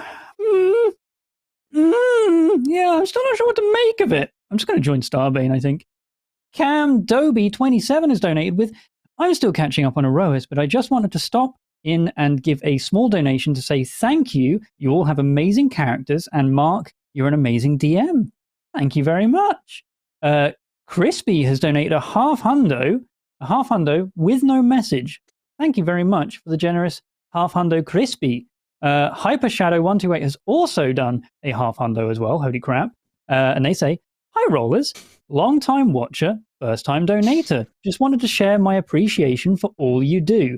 Mark, watching you has really helped me up my own DM game. Also, pretty sure Kim is my spirit animal. Much love to you all. Thank you very much, Hyper Shadow. Pretty Miss Pants has donated with theory. Nova's ability to speak is spread across however many people she speaks to. She can talk a single person's head off in 5 seconds, but with a council in front of her, she has the stopping power of a wet smeek. Greetings from the Word Hole Foundation. There you go. Pretty Miss Pants. Yep, her power is split between as many people as she can talk to at one point. Fail has donated with incoherent, high-pitched screaming. I'm not going to replicate that because that would kill my throat, I think. The fake Ribombi has donated with, fell behind the show a few months ago, first time back after having caught up a second time. Excited to see what will happen. Thank you very much, and thank you for joining us for the second time. Mirnis has donated as well with, and the Storm Chasers thought everything was going well. Yeah, I mean, it was going okay. I don't know. They knew something. They knew something was coming. Something was up. I was right. It wasn't an attack. They didn't attack because they didn't even need to. I feel Didn't even need to. I feel very verbally attacked right now. I feel verbally attacked. Yeah. I mean, that's more you. That was more the people from Vortensal rather than Callus. He didn't verbally attack you. Oh, I have He words. just laid it down. I have words. Yeah. Yeah. F in chat for Kim's pen was a message there as well. Also, I saw a message I'll put it earlier back on. now, it's all right. The mics we have are Shure SM7Bs. I saw someone asking earlier. A top quality podcasting microphone. Very good. Very good. The problem is, I can have the best microphone in the world, and people will still not be able to appreciate it because my voice is just low quality. Do you think someone sounds like they're bit ratey? What? What? Like they talk like they've got a terrible connection. So no matter what you give them, it just sounds bad. Their voice is just not good quality. Like that. Like someone talks like that. Also, we've all got these buttons now. You. Do you need a drink, Thomas? Or have you got more stuff to read out? I do. Go get a thing while we're all back. Cool. See you in a bit. Hey, No worries. you know what I love? What do you love, protection from the Yeah? internet. You know, it's unruly sometimes. I wish It is. Horizon had NordVPN. You know, I wish the Cradle had NordVPN technology from all these external forces trying to get in. That'd be great. But you can. It'd really protect it, wouldn't it? You could You can. if you use the With link NordVPN, use code. with the code HRDND. If you get the 2-year plan, you get an extra month free, and it's their birthday, so you get extra time as well. Happy birthday, Nord! Not just that. Not just using that code for NordVPN. Why not go and check out D&D Beyond as well, Say what? where you can create homebrew content like Callus Valkyrian or all of these wonderful Brookstone villains that constantly screw over the party. You can go and create homebrew content. If you subscribe, you can make unlimited encounters, unlimited characters. What kind of character would you play in Aerois? Limited Go make them on assholes D&D Beyond. screw us over. Go ahead. Yep. feels so go good over to and have check out. D&D Beyond Grab back some. in our lives. It was like a piece of us was missing. Yeah, really good to have Because them like back. we get Love them. NordVPN, we get like once a month. You know, they come back in our lives. They're like the cool uncle that just stops by and has gifts for everybody. keeps Whereas visiting. D&D Beyond, it's like our lovely neighbor, and it's like they've been on a really long vacation and we've missed them. We've missed hanging out with them and But it's having our like entire cake and backbone. tea. Our characters They're on so it. nice. Our dice rolling's on Yeah. it. Everything's on it. Your campaign. I don't love actually it. think that I could play D&D without Link in it chat. now. Legit. Like you could. We no, did because 2 when I look years back at without it. yes, I know, but I look back at my Elora character sheet that's just like a complete mess because it's like erasing times hit did- points, redrawing them. It's awful. How many times we did rewrote Trot them like have to 5 redo times. his? Yeah, I was going to say, lot. like, Trot had to redo his all the time because he would, like, rub through the hit points box. It would, like, literally tear. The hit point box do you- gradually turns like grey from the amount that you've like erased in it. It was just not the way to do it. Do you remember like as well D&D that I Beyond. used to make my own movement Infinite. cards? Like I actually had little Yep. cue Yes. cards with all my abilities and spells on it, so I could read it like on the fly. Don't need Do you any remember cards. my need to. wild shapes? Yeah. Do you remember With my D&D wild Beyond. shapes? I had a whole folder for Elora, and I had color-coded cards for air, land, and sea animals that I had See, written all of us out talking to about stop me going. all of us talking about this. It's like with Rhiannon here. Rhiannon's like a zoomer who doesn't know what floppy disks Yeah. were. So we're all talking about doesn't like a know. physical character sheet. And Rhiannon's like, "What do you mean? It's all there on D&D Beyond. Like, how do you not do it?" I just write notes and tear them out of my notebook and then try and come up with some convoluted way of putting them together. I've got like 3 pages of notes and I don't know what to do with them. I think we should make. now. How many of them have doodles on it? Because sometimes they have. Yeah. Rhiannon's How a many doodler magic as S's well. have you drawn? It's no magic S's. It's literally all just. I don't know Info. what any of this means. It's just me scrolling and trying to come up with some. Help. It's in the chicken middle. scratch. Yeah. It's Deep. it's pretty Well, much there's that. a lot of there's a lot of intel. You know, there's a lot of things going on. Speaking of, panicking. we're going to get back into it. Speaking of, we talk about intel. After the dramatic revelations in this initial council meeting, order is grasped at. Many people are escorted away by Horizon's guard, chiefly amongst them the ambassadors from Vortensar and Vicereine Galilea of the Sanzian Commonwealth. They are escorted away before, and people are like surging up to speak to them, and they're just marched away by Danica's forces. The Dragonborn are very unhappy with everybody except probably the Storm Chasers. At Oh this my point. god, we've done it. Yeah, they We're the least Amadrastos- hated by the dragons.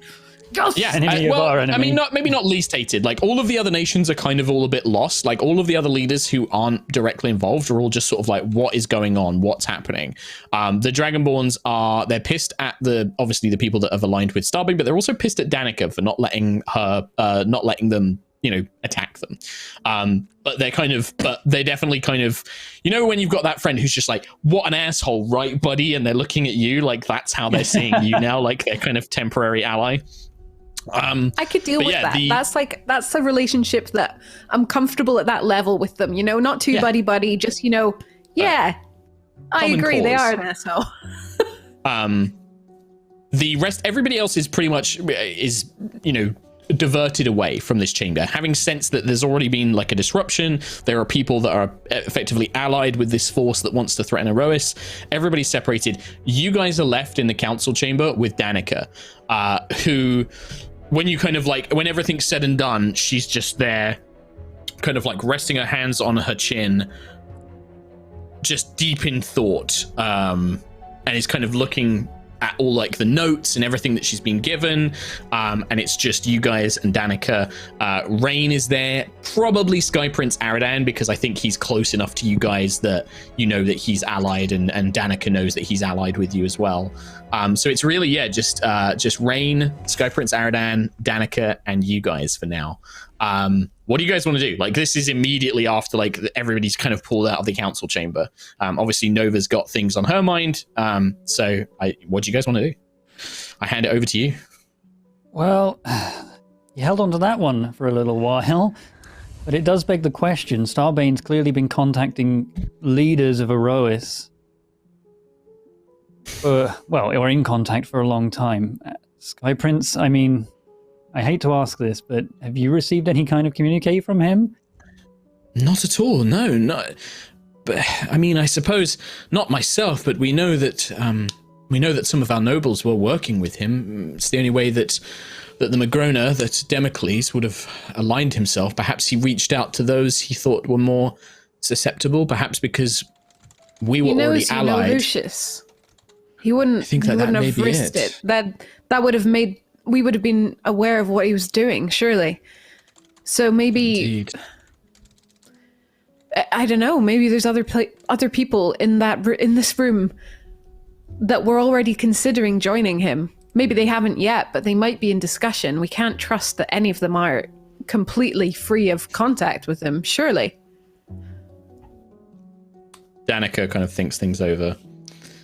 It seems that perhaps that is the case. He, based on what you have told me, he has reached out to one of our largest continent-based empires. The Commonwealth is large. They have considerable forces. They control much of the air routes. They have a large fleet of airships. I believe that his contacting them was very tactical. Ganas, well, there's clearly he knew that there would be heartstrings to tug at. Their entrapment here. Mr. Vija, do you have any insight? Nova has been, ever since kind of screaming at the council members and as everyone's being ushered out, Nova has just kind of been sat in her chair with her head in her hands, just kind of trying to breathe. And I imagine almost Tiangong's kind of trying to count for her, like just try and stop her, like guide her. Yeah, it's just like that slow, methodic one. Yeah. Yeah. Lucius would be trying to confide or just be next to Nova, I think, not saying anything, just like just touching the shoulder and like comforting, I'm here kind of thing. Yeah. So I think you'd hear from her lap, where her head is currently lodged, you'd hear her go, you know what the funny thing is I absolutely understand why Vortensar did this. Vortensar and the people of Ganas have never felt welcome in Aerois, but I truly, truly thought that with the new generation, with the younger generation, we'd finally integrated. When the Jassafir accident happened, it was the fault of high elf magicians who were reckless and didn't know what they were doing. They were responsible for teleporting Jassafir across and pulling Vortensar here. And when we arrived on Aerois, I mean, obviously I wasn't alive, but my forefathers, my ancestors, they were treated like criminals. They were locked down. They were sanctioned. Nobody on Aerois trusted them. I understand. You all know me. You all know how much I've been trying and dreaming of figuring out what happened so I could reverse it. And the frustrating thing is, I felt so close. I shared that information my family, with my professor. I shared the information on where Ganas was because I wanted to send a message of hope, and again, my own stupid naivety got in the way. I genuinely thought that with this information we could work together to reverse the experiment without influence from Starbane.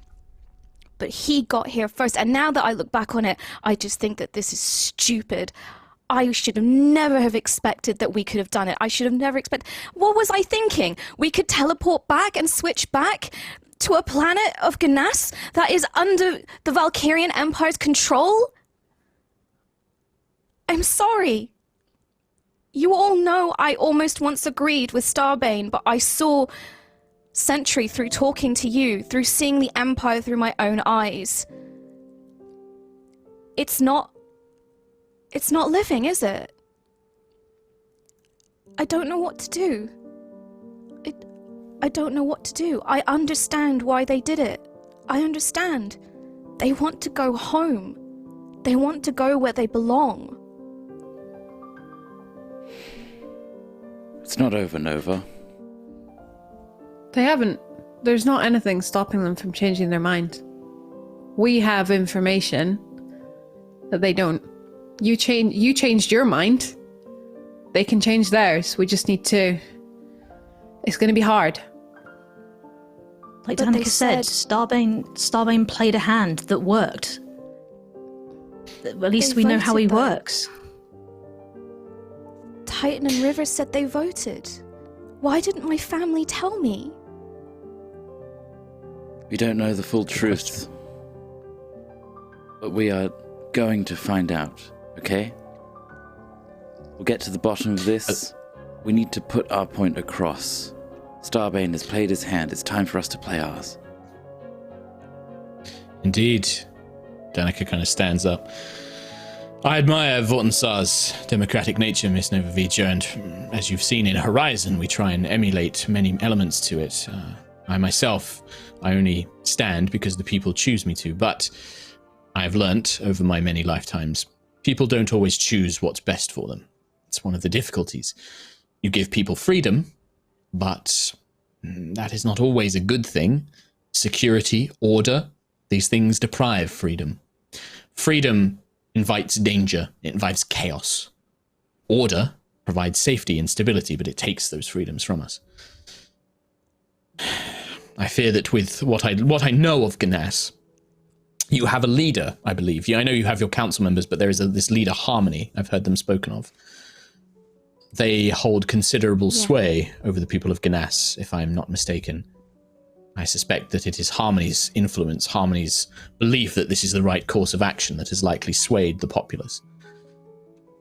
But there is a greater... Ganas is only but one of our problems.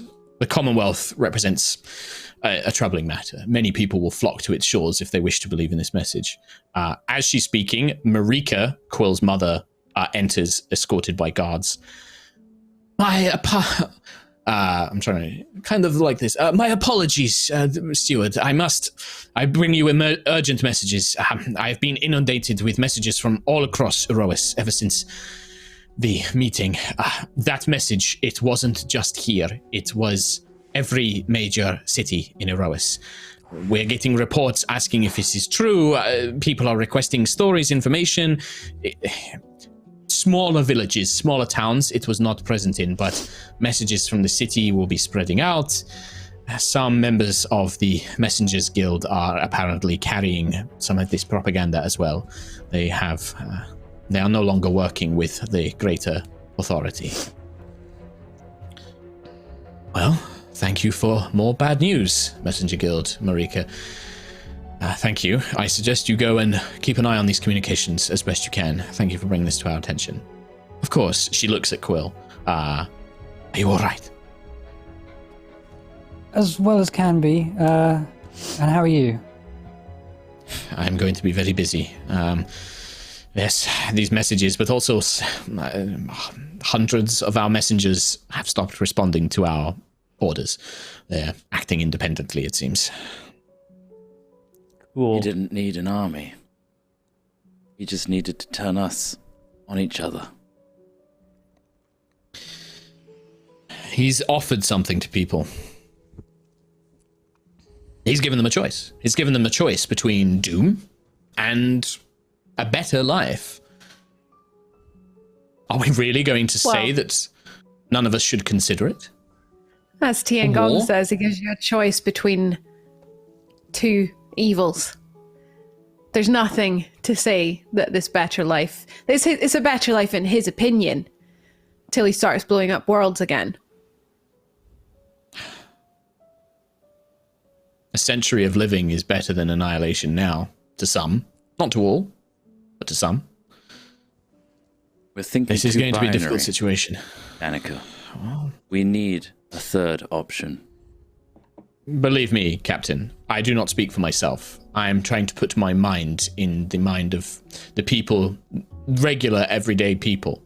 To a seamstress, to a baker, to a common soldier. Think of our soldiers. We offer them a choice. Fight in a war that you can't possibly win, or take up this offer. Maybe it's a scam. Maybe. Maybe this callous is lying.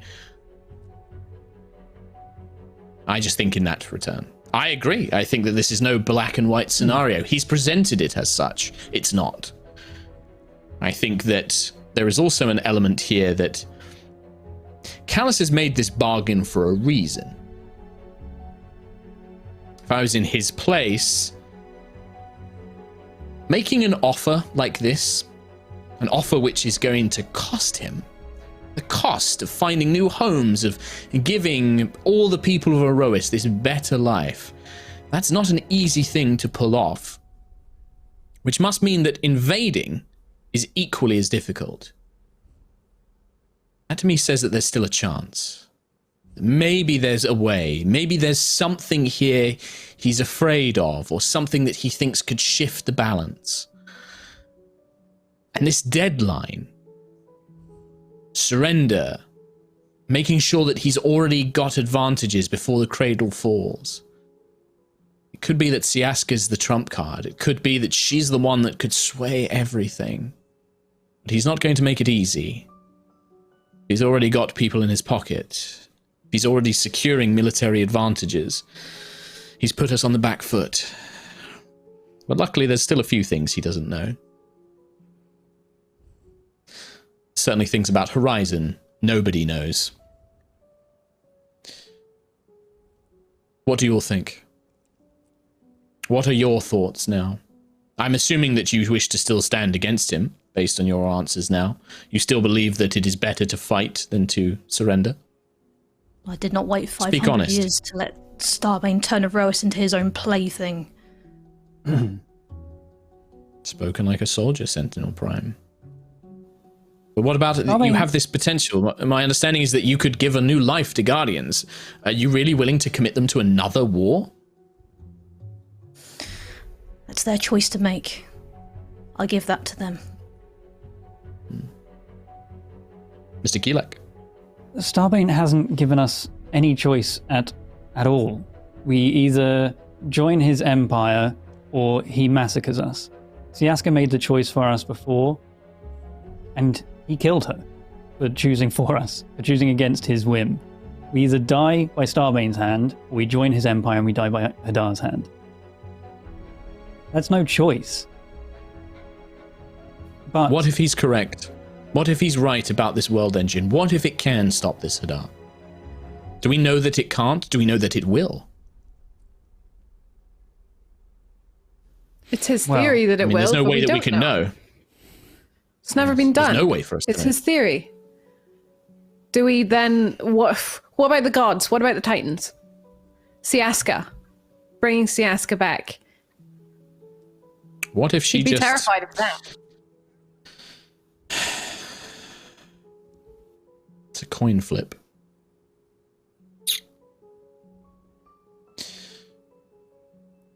Captain Lucius, Miss Nova. Siaska made us. Made the Titans. Made Aerois with the world engine. She's the closest thing we have to a god.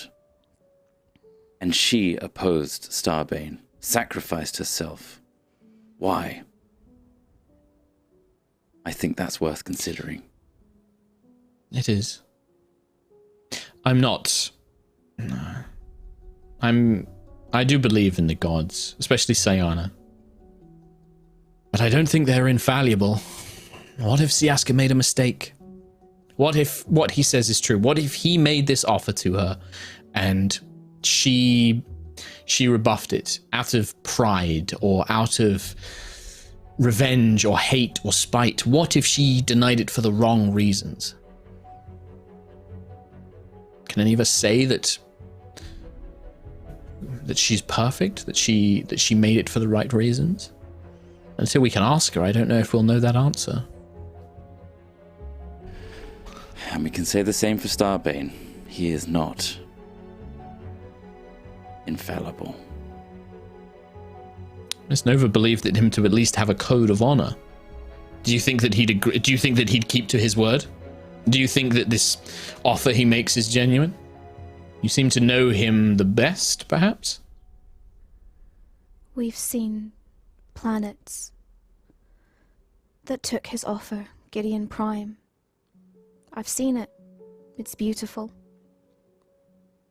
It's prospering.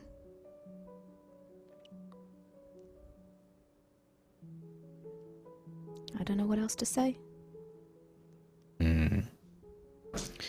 He's also created. He's also just created a giant weapon to get rid of Titans. Why would he be doing that if he wasn't scared of them in some way, in something that could be done with them? Why would he do that? That may be the case. Maybe the case. Maybe he does think that this is a battle he could lose, but he certainly sounds like he's prepared to lose it. Sounds like he's prepared to throw thousands of lives, his and ours, under the boot to test it. He strikes me as a man very committed to what he believes, from what I've heard and what I've seen. And he's terrified of this Hadar. I don't know much about people, but the way he spoke of it, I could tell that he's afraid of it. We've seen things that were touched by Hadar. It's definitely something to be scared of, but it's not something to sacrifice an entire world for, especially when you don't know that that's going to work in the first place. It's just a theory that he has. Perhaps he's the only one that can't see it's a theory. Perhaps he's convinced himself that it will work. Perhaps his fear has made him desperate. That is something to keep in mind.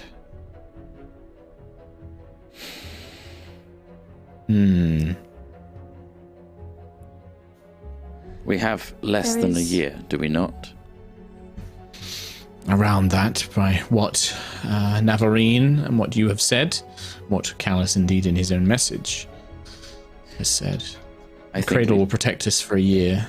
But that doesn't mean that he can't. I mean, he's already sent troops, it sounds like. We'll still be engaged in military matters. He just can't bring his full empire to bear. I have a feeling that if you, Storm Chasers, if these other leaders do intend to oppose him, the next year is not going to be quiet. It's not going to be easy. And if you do intend to oppose him, you will need to be at the front of all this. If you wish to convince these city-states, these nations, these representatives that are here, they will need convincing to stay on our side, that this is a fight worth fighting. There will also be battles that need to be fought. Yes, more than just you, but you will be icons.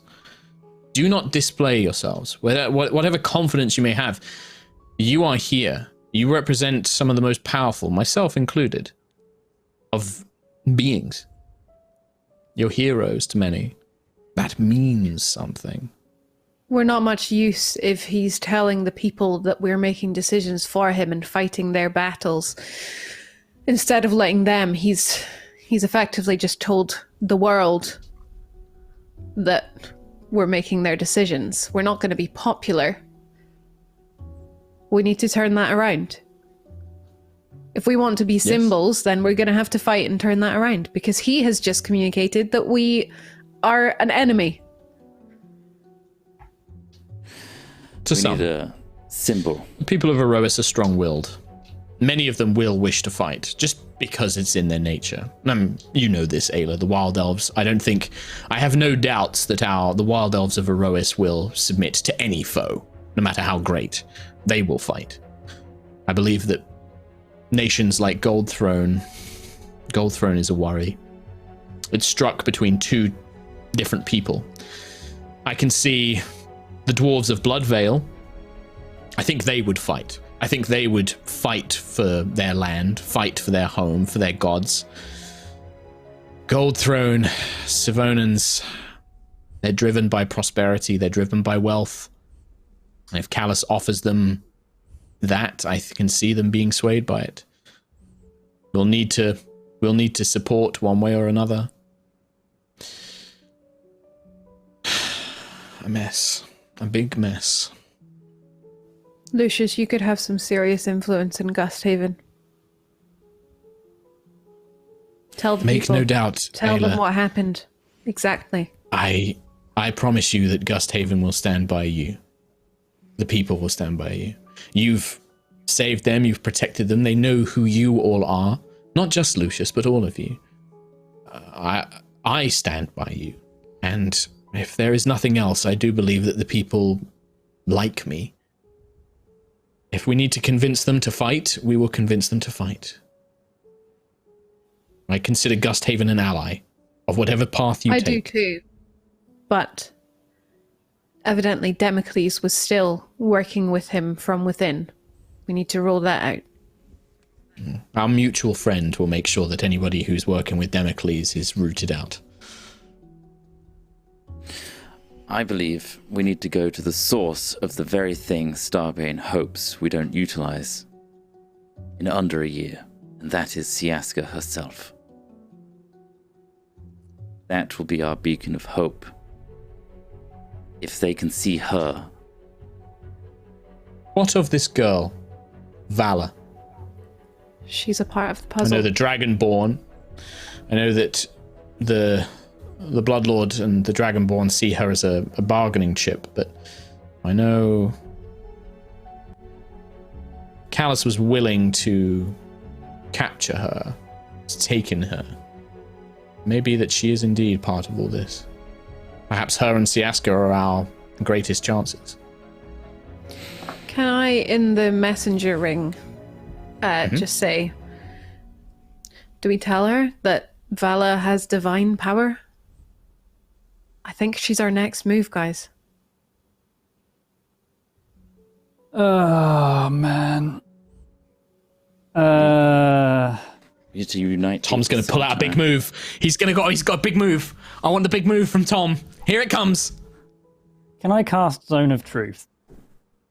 Sure. Bam! There it is. Are you gonna tell Danica that you're casting it, or are you just casting it? Yeah, I am, because I'll know if she willingly fails it, or not willingly fails it. If I'll know you if she tell her, resists then it. she can choose, right? Can you choose to fit? No, I don't know. Yeah, if you can choose to willingly fail a saving throw. Yeah, I'm going to tell her. We need to know that we can trust you, Danica, and this will apply to everyone here, actually, including you, Sky Prince. I need everyone to be truthful with each other, where our allegiances stand. Were you swayed by Starbane? Have you been messaged by him before? Where do we all stand, and if we can trust each other? I understand your concern. Cast your spell. I have nothing to Cool. hide. Done. Anyone that wants to try and fail it, Charisma 21. She doesn't. Neither does the Sky Prince. They willingly fail. Anybody in the group, you are all affected as well. Yeah. All right. Everybody just chooses to pass it. You're right. You're all bound by Zone of Truth. Well, ask your questions. Or would you just wish for me to state the truth? Do you wish to join the Valkyrian Empire? I am tempted. I will be truthful. Not that I have much choice. I told you before that my priority is to the people of Horizon. The thought of committing them to a war that we have a slim chance of winning, it frightens me. Not for myself, but for them. I know they'll follow me. They always have. They believe in me. They worship me to an extent. But I don't know if I can bear the guilt of sending them to their deaths. If I knew if I knew for sure that Callus's plan with this world engine didn't work, if I knew for sure that he was going to betray us, or if I knew for sure that we had a chance to win, that would sway me. But until I have that certainty, I cannot discount the possibility that accepting his offer may be what's best for my people. And if the people of Horizon call for a different alternative, you can't make the decision for them. I will follow them whatever they wish. But after 500 years, I think I know which way they will sway. They look to me as a guiding light. They always have. I don't wish to make a choice for them. I always give them an option. Always ask them, every time I am reborn, do you wish for me to lead you? And they have their say, and they do. But I also know that this is not Vortensar. I do not give them votes on each matter. They decide to trust me. I make the decision I think best for all of them. Because I have the experience, and more importantly, I have the power to do something about it. Prince Aradan looks around. No, I'm certain that I'm not swayed by Callus. There's too much of... His words are pretty, his demeanor is noble, but Siaska is everything to Gusthaven, to me. Knowing that he killed her, that she opposed him, that is enough for me. And perhaps we should give the people a choice. I don't know, but I myself am not swayed. From everything I've heard from all of you, from everything that you have told me about your adventures in the Astral Sea, the things you have seen. Yes, there are worlds like this Elysium that you told me of. These beautiful worlds, but then you told me of this world with this Azagrat, this Gideon Prime. There are two sides to Callus's empire, and I'm not willing to risk it for that coin flip of which one we end up on. Okay. Nova? Are you swayed What? by Starbane? Will you join the Valkyrian Empire?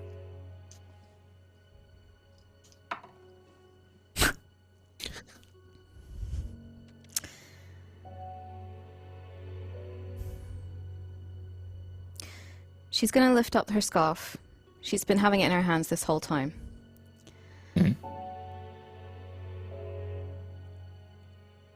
If I go forward with you now, I will be considered a traitor by my home. I don't know what to do. I trusted my people. I trusted the council. My family is in danger. I don't know where they are. I don't know what to do. I gotta ask, what was the roll? What did you roll? It's just a roll? Just a roll of the dice? No. I mean, I could tell you. I mean, I'd know if I'd you tell fail the saving throw. Or succeed it, in fact. Yeah, that's true. Did you fail or succeed the saving throw? It was a failure. Okay. You resisted. And I'll just tell you now, Nova is being truthful. She doesn't know. She respects you guys too much to lie. If this had been back when the ILS was still around, she would have lied. But right now, she trusts you guys. You're in the zone of truth now, baby. Can't resist that. Gotta tell the truth. And for fairness, I'll ask the others as well. Lucius, Ayla? I think you know where I stand, Quill. I'm sorry, Lucius. Answer the question. I'm with Prince Aradan. I'm on the side of Aerois. I side with Siaska. She laid down her life to protect us from him, and I will gladly do the same. Okay. Ayla? Valkyrian Empire. That's pretty delightful. I refuse to stand by him. He blew up a whole world that I came from. Yes, I didn't ever live there, but can't forgive that. Also, it'd be an insult to Sentry. Never stand with him. Sentry, I feel like this is a yes or no, and I know the answer. I swore an oath 500 years ago to protect everything that was precious to me. Starbane took all of that away from me. I'm not giving up my oath. Not for him, not for anyone. I'm not letting him take another home, another life, another world away from anyone.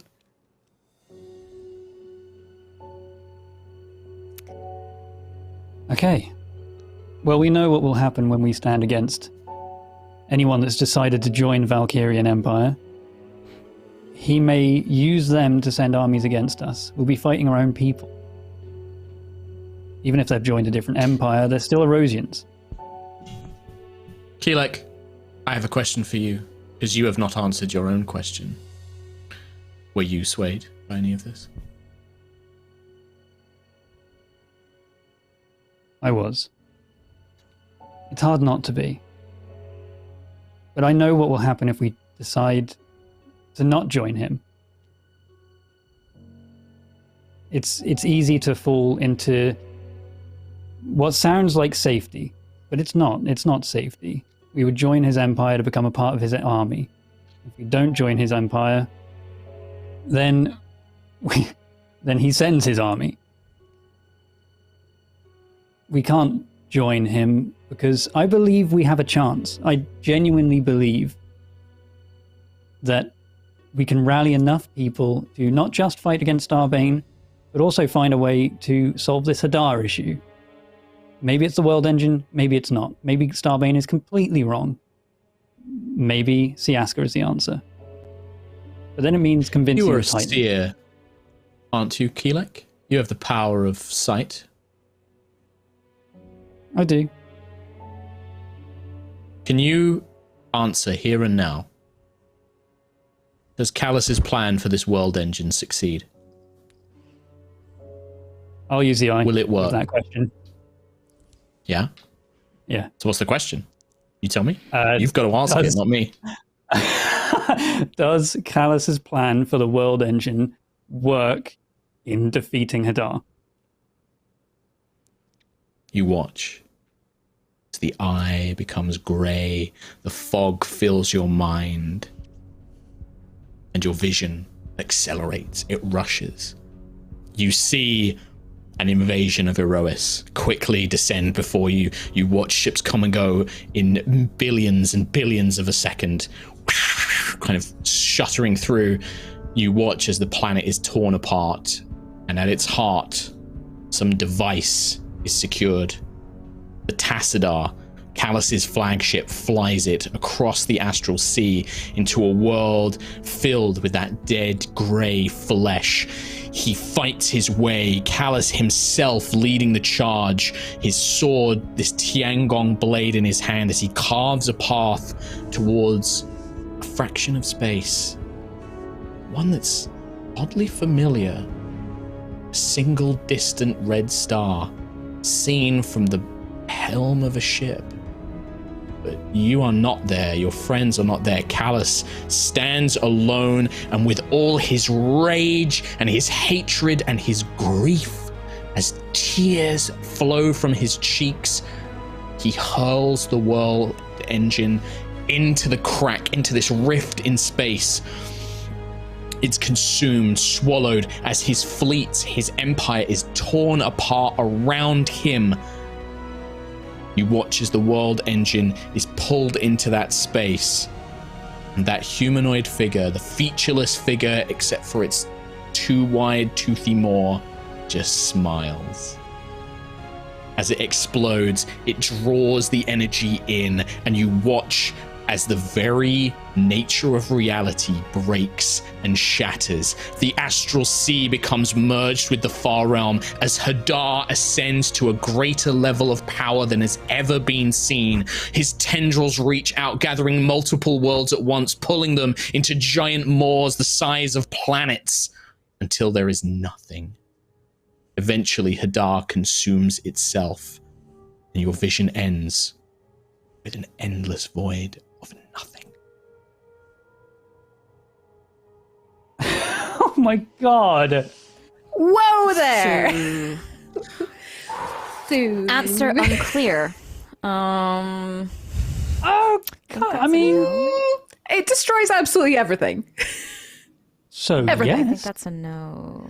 So I mean, it does eventually destroy it's a Hadar. no, it doesn't. But It does you destroy say it Hadar. right It Once Hadar. consumes everything himself. in the once everything else in is the correct. known multiverse is So- consumed and destroyed. So it works, but it But it doesn't destroys stop absolutely Hadar. everything. So Well, it's, because it's Hadar, but keep in not mind, going to work. keep in mind what Hadar is. Hadar is entropy. Even in that dull void, he still exists. There is just nothing left for him to consume. Okay, yeah. So it doesn't work then. So we're It so- depends can on we, your like- definition of work. I wouldn't consider it working. I think no. that his Can we plan record is to Quill's destroy visions? Hadar. No. Can we like record his visions Yeah. and just play them on a big screen? That'd be fantastic. Quill is the only one who sees that. Starbane has no clue what he's doing at all. His plan is a disaster for everything. Hadar will consume the world engine and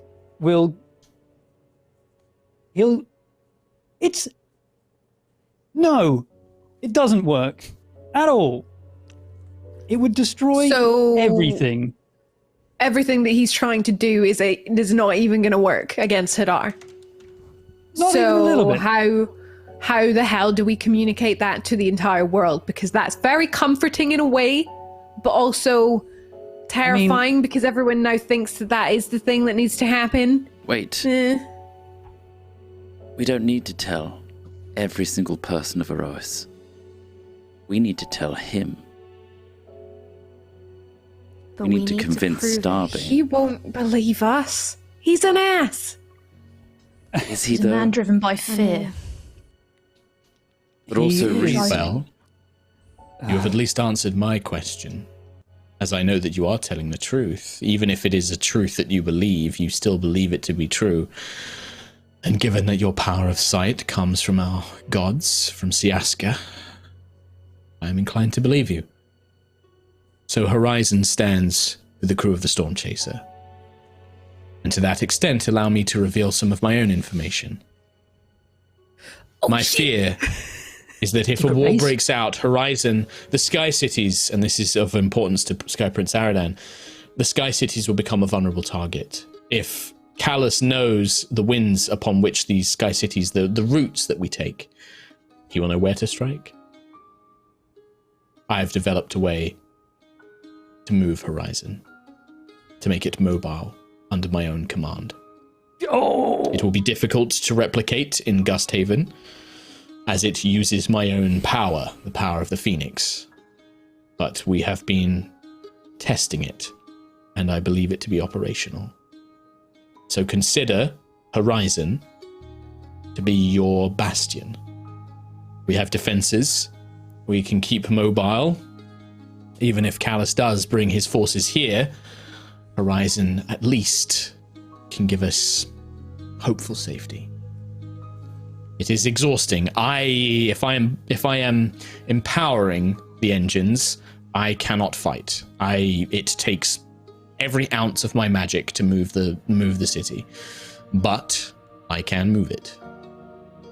I needed to put my secret That's basement pretty here. damn awesome. hey, You actually Aerois. should. You know what? Hey, Aerois, the Storm Chaser ship kind of sucks now. We got a whole island, whole city.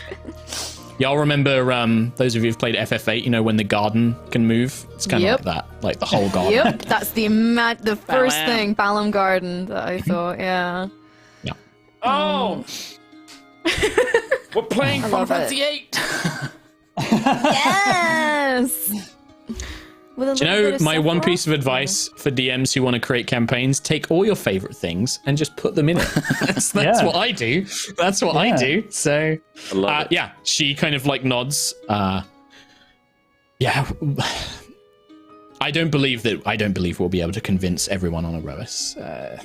As much of a hero as Quill is, he's the only one who sees these visions. And even if you use a spell to force someone to tell the truth, these are not infallible means.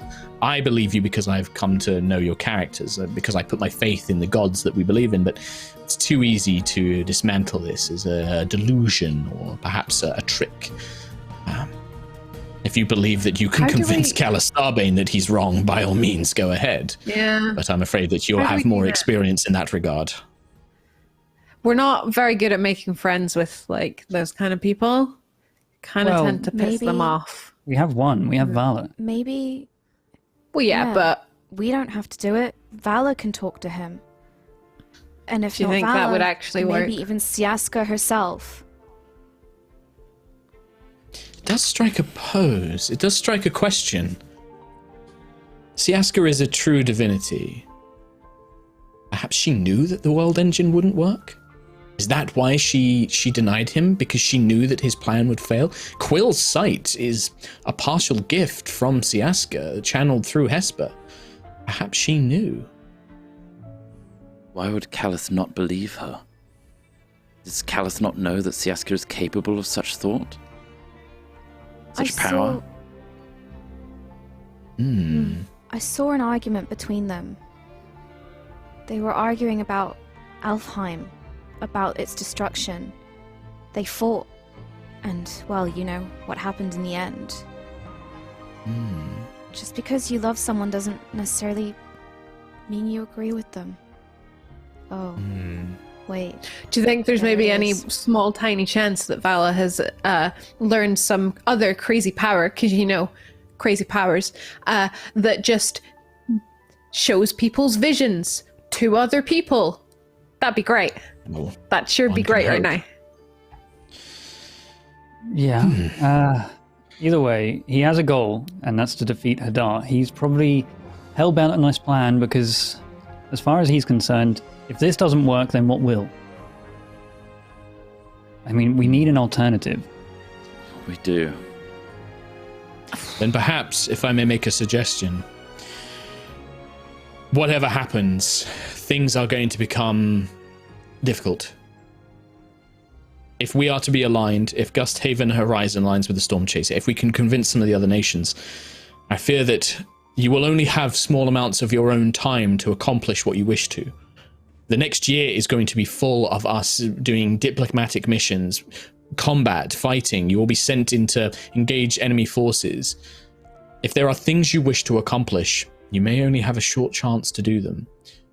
If you have means of reaching this Valor or reaching Callus, you may wish to do it soon. I was going to say, maybe that should be our next step.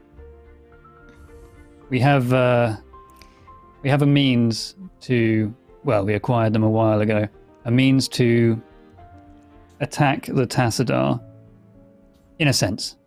Valor gave us a teleportation circle and we made contact with the Wings of Ishtar while we were in the Astral Sea. I don't know who these Wings of Ishtar are, but they sound important. We intend to teleport to the Tassadar and find Valor, bring her back to Aerois. That was the original plan. We figured we'd let you know that we have a way to strike, at least at what feels like the very heart of the Valkyrian Empire. One that he can very easily replace and regrow, of course, but I'm glad you We can didn't get tell this to the Valor back. others. I feel that this information should stay between the group of us for now. Even the Dragonborn, do not tell them. I do believe the Dragonborn will fight with us. They would seek to use Valor and to use the Tassadar, this information, in a military matter. I think you should go and rescue this girl. See what help she can provide. Yes, Nova. If I may as well, we need Speak freely. allies. Yes. The Eterna, the Eterna would be a powerful ally. The Tassadar itself is powered by one of the original triumvirate, called Tassadar. Not only could we rescue Vala, but if we could rescue Tassadar itself, that would be a powerful ally for us. Nova Vija speaks correct. Tassadar is extremely powerful, and to my knowledge, was not divided up as I once was. The Tassadar is complicated. However, removing them from Callus's influence would be advisable. Well, your talking sword seems to agree. If I could as well ask, my talking Speak. sword is in fact the leader of the triumvirate. However, as they mentioned, they are split. Starbane has several pieces, and we have received intelligence recently that Starbane may have found more. However, Tiangong believes that they can be reformed by an incredible infusion of magical energy, and Danica, if you can enable an entire city to move, maybe you can help me figure out how to channel magical energy into Tiangong. Certainly possible. I don't know if I would wish to risk my own power. The primordial spirit of the Phoenix, if I lose it, I would... I can perhaps help in some of the theory, but I would be wary to try myself. I understand. But I can certainly... Theory would be a great Yes. place to start. But again, Channeling this some would be magic. another powerful ally. I would ask you to consider something. I think that in this next year, you will only have a few scant opportunities to do things you feel you need to. Perhaps 4 chances. You will be needed across Aerois in a variety of manners. Consider what those things you wish to accomplish are. Nova, Vortensar. I don't believe that everybody in that city will agree with the course of action that's been taken. I know how important home can be. You may wish to consider if you wish to strike out against the council there. I know that you firmly believe that they are perhaps the people who have been chosen to lead them, chosen to lead the city. But it may be the only way to bring Vortensar back to Aerois' side is the removal of harmony, removal of their council. Sentry, you are Sentinel Prime, I should say. You lead the Guardians, but they are scattered. If you can bring the Guardians, if you can find a way to help them, to reunite them, to bring them all together, that would be a great asset to Aerois. Guardians are some of our greatest fighters, but not just that, some of our greatest laborers, our greatest artisans, people that are driven to a single purpose, honed to provide that service. If you can do that, that would be a great advantage too. I have a plan in place, but I fear I may have just led them into a giant trap. How so? I asked Herald to gather them at the City of Glass. It rings a bell. Please remind me. My geography is not always purposely. Where is this found? My brain has gone dead. It's in Giselle. It's in Giselle. the Commonwealth. That's the one. Yeah. Then that is indeed potentially a problem. I would perhaps if you can find a way to rescue them. Of course, none of us expected Giselle. Do not blame yourself, but that again is something I would suggest you consider perhaps finding a way to resolve. Whether you go and rescue them, or perhaps we can find a way to communicate to them, have them move somewhere else, but we should definitely try and make an effort to do what we can. Consider these things. I have many of my own matters to consider as well, but I feel confident that my resolve aligns with yours, that Gusthaven and Horizon will stand by you. I would also recommend you check in with King Telvin Rooksilver of Suvona. A civil war on Suvona would be devastating. We must make sure that they are aligned, that they are united in some way.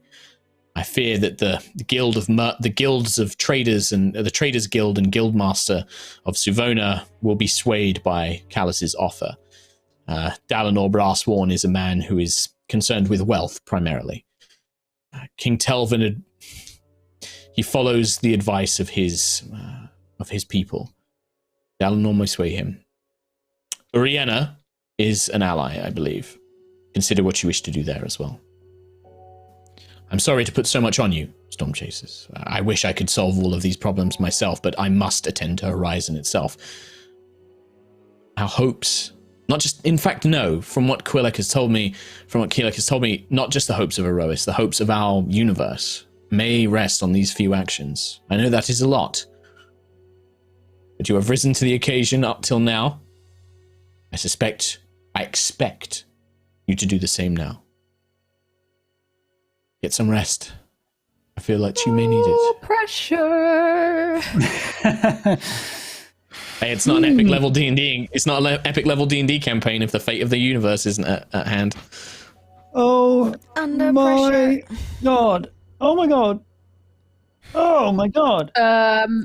Quick question. What about the massive council of world leaders that are currently here and probably want to come and storm back into this room and have another big old fight? We'll need to coordinate with them. We still need diplomacy. We'll still need to try and convince them. Hopefully, they have remained here. I have a feeling that some of them will leave. And I did promise them that they would be under no obligations to remain. I'm not going to arrest people for making their own choices. Doesn't mean I won't send somebody to keep an eye on them. I think we should probably try and get what allies we can while they're still here, right? Indeed. You know? That will take some time. Such endeavors, Miss Ayla, perhaps you are not, I do not suspect you are too familiar with how diplomacy works, but getting these sorts of things can take weeks, months, potentially. I will do my best to convince who I can. If you have means, if you have leverage over any of these rulers or representatives, use it. Whatever means. If this is the fate of not just Aerois, but everywhere, do what you have to. But this will take time. Consider what you wish to do first. Leave the diplomacy to myself and the Sky Prince. We will do what we can from that regard. And if any of these leaders, if any of their countries are in need of assistance, or if there is perhaps a bargain that can be made, I will contact you. I may need you to come in and do some heroics at some point. Think of it this way. We can do heroics. Cool. We can do heroics. So, We're a little bit of competent out of character. Indeed. A little bit of out of character stuff now. I don't want to play out a whole year, but I would like to get to the end of the year as a cool part of the game. So, right, as I was saying in character, I would like you guys to think about missions that you are like, we have to do this. We want to go and rescue Valor. We want to rescue the Guardians. We want to go to Vortensar and kill the leaders and rise up people of Vortensar. I'm just saying, just throwing it out there, right? Think about those things you want to do, and we're going to put like a kind of like quest log together. Assume that in between those missions, we will have jumps of like a month, 2 months, where you guys are being flown around and are having to do meetings or go and do minor battles and skirmishes against Callus's forces. You guys are the Avengers now, so sometimes you'll be flown out to take out the Hydra base. We don't need to roleplay or do the battle for the Hydra base because you guys are going to win, but that's going to take time and resources and etc. and etc. So we're going to kind of jump a little bit in time so we can get to the cool, exciting stuff. But I also appreciate you guys have things you want to do, like rescue Valor, like rescue the Guardians. So we'll try and like intersperse that stuff over the next year of game time. Does that make sense? Right. Are you guys cool with that? This is now the Captain America films, not Ant-Man. We are very much in Civil War, Avengers Endgame. I'd say we're in Avengers Infinity War Endgame. More than Captain Ant-Man. America though, was pretty damn good. We're though. already in Infinity War. Holy shit! I thought we were still. I think we're I didn't think we'd hit Infinity War yet. Maybe we're like Age of Ultron, right? We're kind of like we're Age of Ultron. just about it. It's Infinity War's there. We're going in. The one that had a falling sky city. Nice. I don't want to get to the end of that movie then. Oh no! Oh no! Didn't see that coming. And an evil robot. Yeah. Wonder what Breeze is up to. No, yeah. don't. I know. For so long. I know. Just drop it on Savona. Just drop Horizon on Savona. Incoming! Boof! It's all gonna go so Two problems, one stone. Yeah. So, yeah, I mean, unless so there's I guess, anything you guys want to talk to Danica about, I will assume that you guys like go and get like some rest, or like if there's any other stuff you want to do. I mean, now's yeah, the time. we entrusted Danica, or at least I guess I made that choice. We entrusted Danica with the Tassadar secret, which is probably the only secret the Valkyrians don't know about us, that we know about them. So, yeah, she's a full ally now of the Storm Chaser. Yeah. Yeah. And you know, just to stop you guys worrying, with the Zone of Truth and everything you've seen, Prince Aradan and Danica are on your side. Yeah, 100%. Closest we can get to 100% alliance. Trust, I'd yeah. say. Yeah, Trust. 100% It's a affection. safe space. Yeah. Horizon We is maxed out the your. hearts. It's like your if the Storm Chase is your Normandy, then like, or like your kind of like, you know, mobile thing. Horizon's like, okay, this is the capital city where we can, you know, this is our safe haven basically. Yeah. And Gusthaven as well. Gusthaven is the same, right? So Okay. cool. Cool. Nova, you had some stuff. Let Kim go because Kim had some stuff. After this meeting, I think Nova's immediate priority is trying to figure out where the hell her family is, because obviously she had that message during the meeting, but in all the panic and screaming and shouting and all that, she's really confused and doesn't know what the hell is going on, and if they managed to teleport away. So I guess she would probably request Danica and Rain to see if they have turned up in the city somehow. And also probably ask Quill if he can send a message to her mother. Sure. Yeah. Or actually, no. I would just scry. I would take that. Yeah, I would take matters into. I'm a scryer. I would just scry. It's my mum. I'm gonna scry my mum. Okay. But also ask you Quill to scrying send your a mother? message, because why not jam all signals? Technically, your mother doesn't know who's scrying on her, so she would naturally try and resist the spell. You are familiar with the target, so she has a -5. You do have a possession or garment because you have your scarf. So this is a -9 to her saving throw. Even if I roll a natural 20, she can't pass, but I'm going to roll it anyway. I roll an 18. She gets an 11. Oh no, -9. She gets a 9. You watch as the goggles kind of clear and go cloudy for a second, and then they come into clarity. You can only see a very short distance around your mum. I think it's only like a 10-foot radius sphere. Yeah, you can see it within 10 feet of the target. It's hard to tell where she is, but you can see that she has the rest of your family bundled up next to her, like she's holding like your siblings. Your dad's there next to her. You can see what maybe is like the edge of Professor Whitsong's coat. You kind of recognize like it's, you know, this elven arm and this long coat that you can see that kind of looks like the professor's. They appear to be maybe being held somewhere, or like not like as like prisoners, but you can see that there is some sort of bustle of activity around them. Maybe you catch like flashes of gold and red armor. They're clearly talking to somebody. Oh, you can see and hear through it. Your mother is just saying, Nova Vija. My daughter is Nova Vija. She's apparently here. You have to let me speak to her. Let me speak to her. And then you can kind of hear her like, it's all kind of muffled from beyond the sensor. But she's clearly speaking to like maybe guards or somebody like that. They appear to be on horizon. You just don't know where exactly. Okay. I'm immediately going to turn to Rain. My family are here. They're here. They're at one of your. They're being held somewhere by one of your ports or something. I need to know exactly where, and I need to go to them now. If you could point me in the direction of the most likely tower it would be, I will teleport there right now. Slow down, Miss Vija. Do you know how they arrived? Did they come by ship? Did they come by teleportation? So my professor, she contacted me in the middle of a meeting, and she said something about teleporting. She must have teleported here. Then she asked where I was. I said Horizon. Then there are two options. Either your professor is familiar enough with Horizon that they would know the teleportation circles both in the Cardinal Pinion and the Garnet Pinion, or she is not familiar with the circles and has just designated Horizon as a general location, which means that she is somewhere in the city. Now, if they are at either of the pinions, I can help. If they are in the city, I'm afraid that you'll have to search for them. The city is large enough. There are guards everywhere. Quill, send a message to my mother immediately. Please ask her where she is exactly. Done. Sitting. To a creature with which you are familiar. Now, would Quill be familiar with your mum? I don't think he is. Like, he hasn't even met her himself. Yeah, exactly. Yeah. No.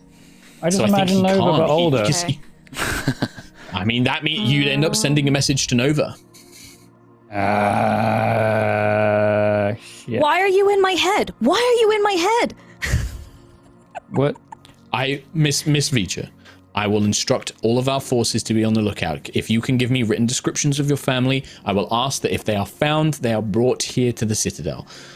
If they are out in the city, this may take some time. I can't promise we'll be able to find them immediately, but I will make sure that our forces are put on alert. She was talking to someone in red and gold, so she's definitely... They're with guards somewhere. That's good all to I know. can see. Come, and he kind of leads you over to the table, and he's got like the sheets of parchment, like, write me a description for them, and he's like getting you to like be active, like provide me with a written description of each of them. I will send this out, and he's kind of like guiding you through it. And there's a deep level of sympathy from Rain, like being family. He's getting a little emotional, a bit choked up when he's kind of helping you with this. Oh, interesting. But yeah, so he will help you do that. Mm-hmm. Sure. And he takes that and begins like, passing messages out to guard stations and things like that. But you're just going to have to wait unless you want to go searching for yourself. Hey, Ree. I think, it will probably take the team convincing her not to go teleporting off around the city. So, yeah. Ree, what's your plan for the year? For the year?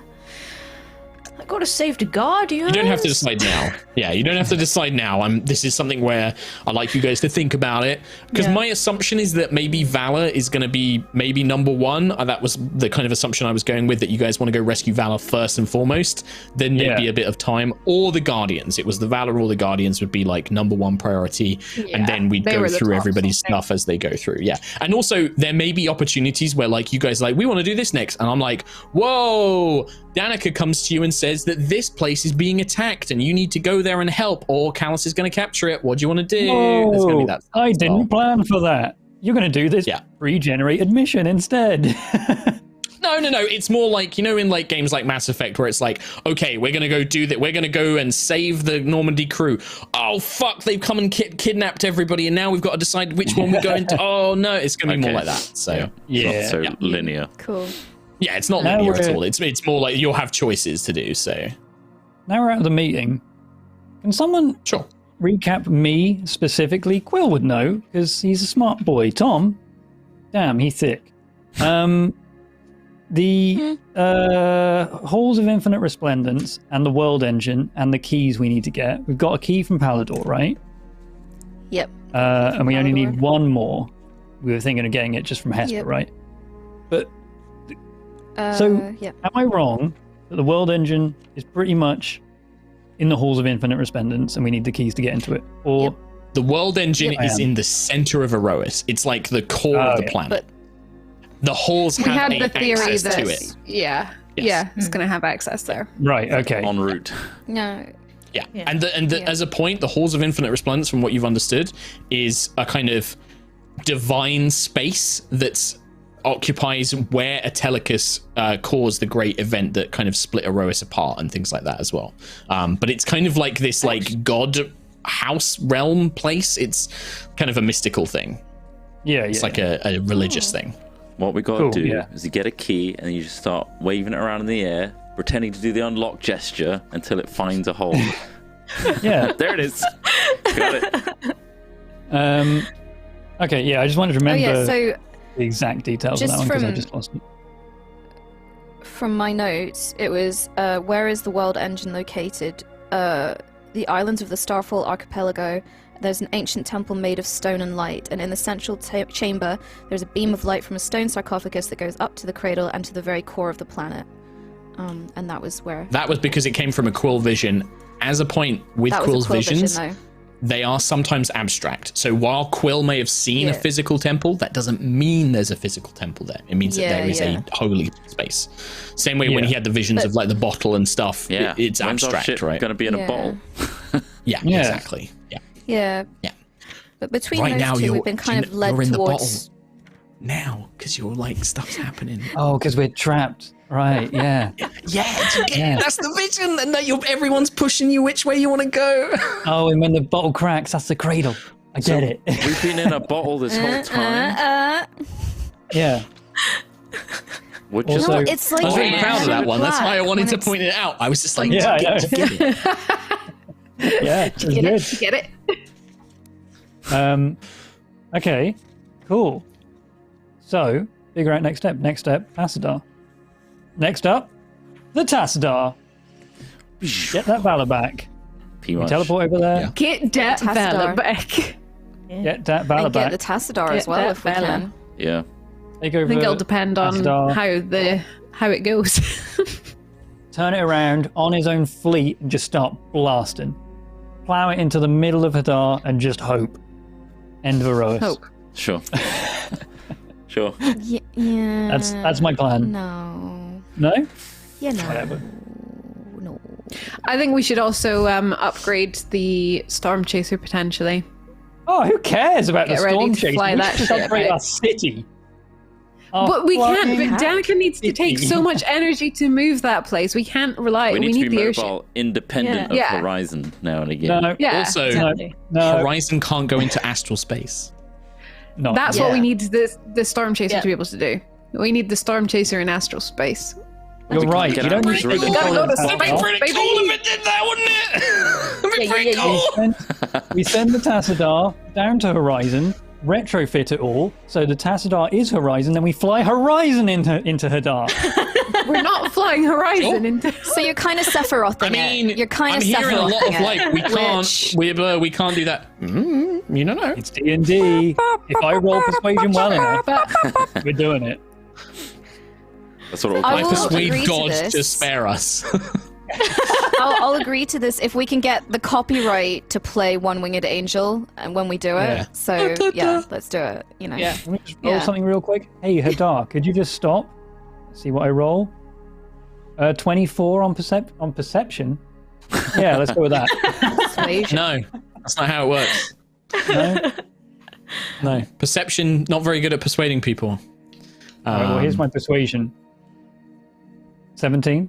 Does he? No, not phased. He's like, I don't I'd think rather he eat can- you instead. I don't think you can persuade Hadar to do anything. Just as a. thing. So You can try. we've got a little bit of time left. I don't have anything else planned. I'll be honest, because I kind of want to see what you still guys got- want to do next. I mean, We still You've got got a little bit of donuts time. and stuff to We read do? today, Is there- but I think we need to probably have a chat between Yeah. us. anything else? Anything else that you guys want to do before we wrap up for today? Any messages? Any communing? Any crazy shit? I think Oh, I guess- Sentry might want to speak to Aerois. Danica. Yeah. Yeah. Sure. So like after like when everybody's kind of going off, okay. So yeah, Sentry, you're going to get a moment alone with Danica. She once you kind of people begin to leave, she does seem to almost kind of let the weight off of her shoulders, and she looks exhausted. She's just like, this is a lot. Sentinel Prime, what can I help you with? I wanted to thank you. And I'll present her my ceremonial axe for you know about Petal. You know how much she means to me. Sorry, Guinevere. Sorry, I keep. Guinevere. Yes, I know Guinevere. Are you related to Guinevere in some way? Do you know of Guinevere? She was. I did not realize you knew each other. We grew up in Solvin together. Well, she worked with She spoke of a guardian that she was her protector, but she said that it had been destroyed, that she had been destroyed during the Sundering. I didn't realize that that guardian was you. If I had known, I would have told you that she was here. Well, you found her, and she's alive, and she's doing wonderfully, thanks to you. You've given her a home. She's a very talented and bright young woman, much like her mother. I grew up on stories of Queen Astoria, her beauty, her mind. She was very much an inspiration for, well, perhaps it's a little slanderous for you to hear, but one of the girls I used to work with when I was a courtesan had a whole routine about being Queen Astoria. But it was very flattering. It was very admirable. But yes, I was enamored with her when I was younger. And when Sayana gave me a vision, a young girl, I knew who it was. We'd all heard about the Princess of Solvin, so with my tired and old body, I managed to get out there and rescue her before I needed to reincarnate. I was just glad to help her. It was tragic. I knew what had happened. Seeing this girl wake up, dust the bones of her parents around her. She didn't quite understand, but I'm certainly glad that the guardian protector that she spoke of survived. That was you, of course. Well, that brings me great comfort, but I need no gift. And she kind of like, she takes the axe. I don't need a gift, essentially. I know. But with her being here, I'm grounded. I know what I need to do. I swore an oath 500 years ago to Solvin. Solvin's gone. I can't change that. But as long as Petal's here, as long as Horizon's here, I have a home. I have a place where I belong. So thank you. Thank you for everything. You are most welcome. If I may offer you one not piece of advice, but something which I found great comfort in. Horizon was not always called Horizon. It was a different kingdom. But the people stayed the same. I don't believe that Solvin is a city. I don't believe that Solvin is a ruin beneath the sea. I believe that, well, I encouraged Guinevere to call her shop Solvin's Legacy because that's what she is. It's what you are. And many of our guardians came from Solvin. They were born in Solvin in the same way that its citizens were. If you can find them, if you can unite them, with you and Guinevere, a new Solvin is just a stake in the ground, a flag planted somewhere where you intend to build a new home. Think of that, perhaps. I will. Thank you. She just nods. And then that's I'll let you rest. She leaves you to it. Yes, this has been a long day. But I'm glad that the Storm Chasers and I are aligned, at least. I'm glad we have each other. Me too. Cool. Yeah, Sentry will just quietly leave. Sure. Sounds good. Perfect. Awesome. Well, with that, Awesome. I think that's where we end it, and then hopefully next episode, Nova can find Mama and Famo, and you guys can figure out, whether you want to make a move on the Tassadar or whether you want to go after the Guardians. Yeah. I think And that's pretty Or much the next mission, sign up please. for that sweet purple and black Starbane I mean, armor. I mean, Praxis the offer's Val! Praxis the offer Valma, is out there. dudes. Praxis Valma, dudes. Praxis cool. Val mean clear skies. This whole time, All along. Oh. we're all fine. sleeper agents. Oh. Nah, just Awesome. Nova. Execute Order 66. Yeah, you guys God damn thought that when you teleported away from Callie's rest, that was the end of it. Callus actually implanted fake memories in your minds when he teleported you. And all he has to say is a certain key phrase, and then you become his agents. Oh my god. Let's have a read of any dono messages. Yeah. That's what an episode. Oh, damn. man. That one has been in my fucking docs for a long fucking time. So I'm very happy that we got there. I did not expect it. Yeah. Yep. Didn't expect them to just come down and just say like, "Hey, join us," and then for two of the nations to be like, "Already done, Sure. Papa Already Starbane. done, bro. Yeah. Papa Starbs. We're with you. We're with you, Papa Starbs." Here's my PIN number. Here's a key to my house. Papa Starbs. Papa Starbs. Papa Starbs. ILY Papa Starbs. Anyway, we have quite a few donations, so I'm going to read through them right now. We have a donation from Spec. Bam, bam, bam. And they say, "My goodness, what a reveal! Mark, you are truly a masterful storyteller. First time donating, thought I'd send in a little appreciation for all the wonderful enjoyment and friends the High Rollers community has brought. Yeah, the community is awesome. So good. So cool. A lot of people that are just the best. The bestest of communes, you know? I'm going to stop talking. Actually, no, I can't stop talking because I'm reading the donations. Daro has donated with, "I've been staring at the chat trying to think of something to say. All the pieces were there, but I'm somehow just sitting in stunned silence over this. Amazing." Adult Silver Dragon with a full hundo and a half.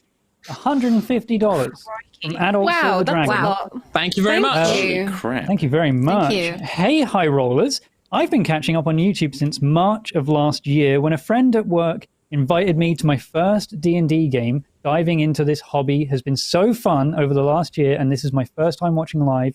Thanks for the awesomeness. Well, welcome. Adult Silver Adult Silver Dragon. That's your name. I'm so glad you're able to play the game as well. It's awesome. So much fun. And thank you very much for the very generous donation. Nixter has donated with, "Hello, hope you guys are good. I must say, good thing you did not start the meeting off telling them you could get on the Tassadar." Yeah, I mean, I started the meeting by saying, "Hey, y'all gods?" They ain't. And that went well. They ain't. I was amazed you Yeah, yeah. did. It's like, yeah. All Yeah. your gods So are fake. fake. Fake Dang. news, bruh. The Herv has donated with, "Hi, Rollers. Goddamn stupid sexy Starbane. He's not even offering a dental plan. Lisa needs braces." But hats off to you, Mark. True. You story writing god. Lisa needs braces. I would pay top dollary dues. I would pay top dollary dues to have writing lessons from you. Anyway, have a warm plate on me. It's really. Well, he gave the People advice. like your stuff, Mark. Take it. Yeah, I get It's it. good. Good stuff. Just watch shows, watch movies, read books. That's it. There's Draw no the rest of the f***ing owl. Yeah. Marsh Tomp. There's you in between, right? I got that reference. Yeah, Got draw the that rest of the fucking owl. reference. Just watch shows, lol. Oh, this is like the draw a circle and then draw another Separate. Watch a circle. show. Yeah. Write an Just- amazing story. Just watch the Just draw the rest of the and then owl. run a D&D game. Just draw Easy. the rest of it. Yeah. Marsh Tomp has else to donated explain it. with, "Your boy Marsh Tomp isn't feeling that moist and supple today, but instead, your boy Marsh Tomp is feeling a bit dry and barren after getting my COVID vaccine yesterday." Congratulations. Yes. Well, that's Either- good though. Either it's the vaccine or all this politics is blowing my mind. Well, congrats on Better getting column the A and vaccine. B. Congratulations. A little bit of both. Yeah, you will feel better in the long run for sure, Marsh Tomp, you supple boy. Sir Dolphus has donated. This campaign is a Capri Sun. My headphones, the straw. Mark is the elusive plastic bit that I will repeatedly stab until I get all the information juice my dirty sound holes can take. What?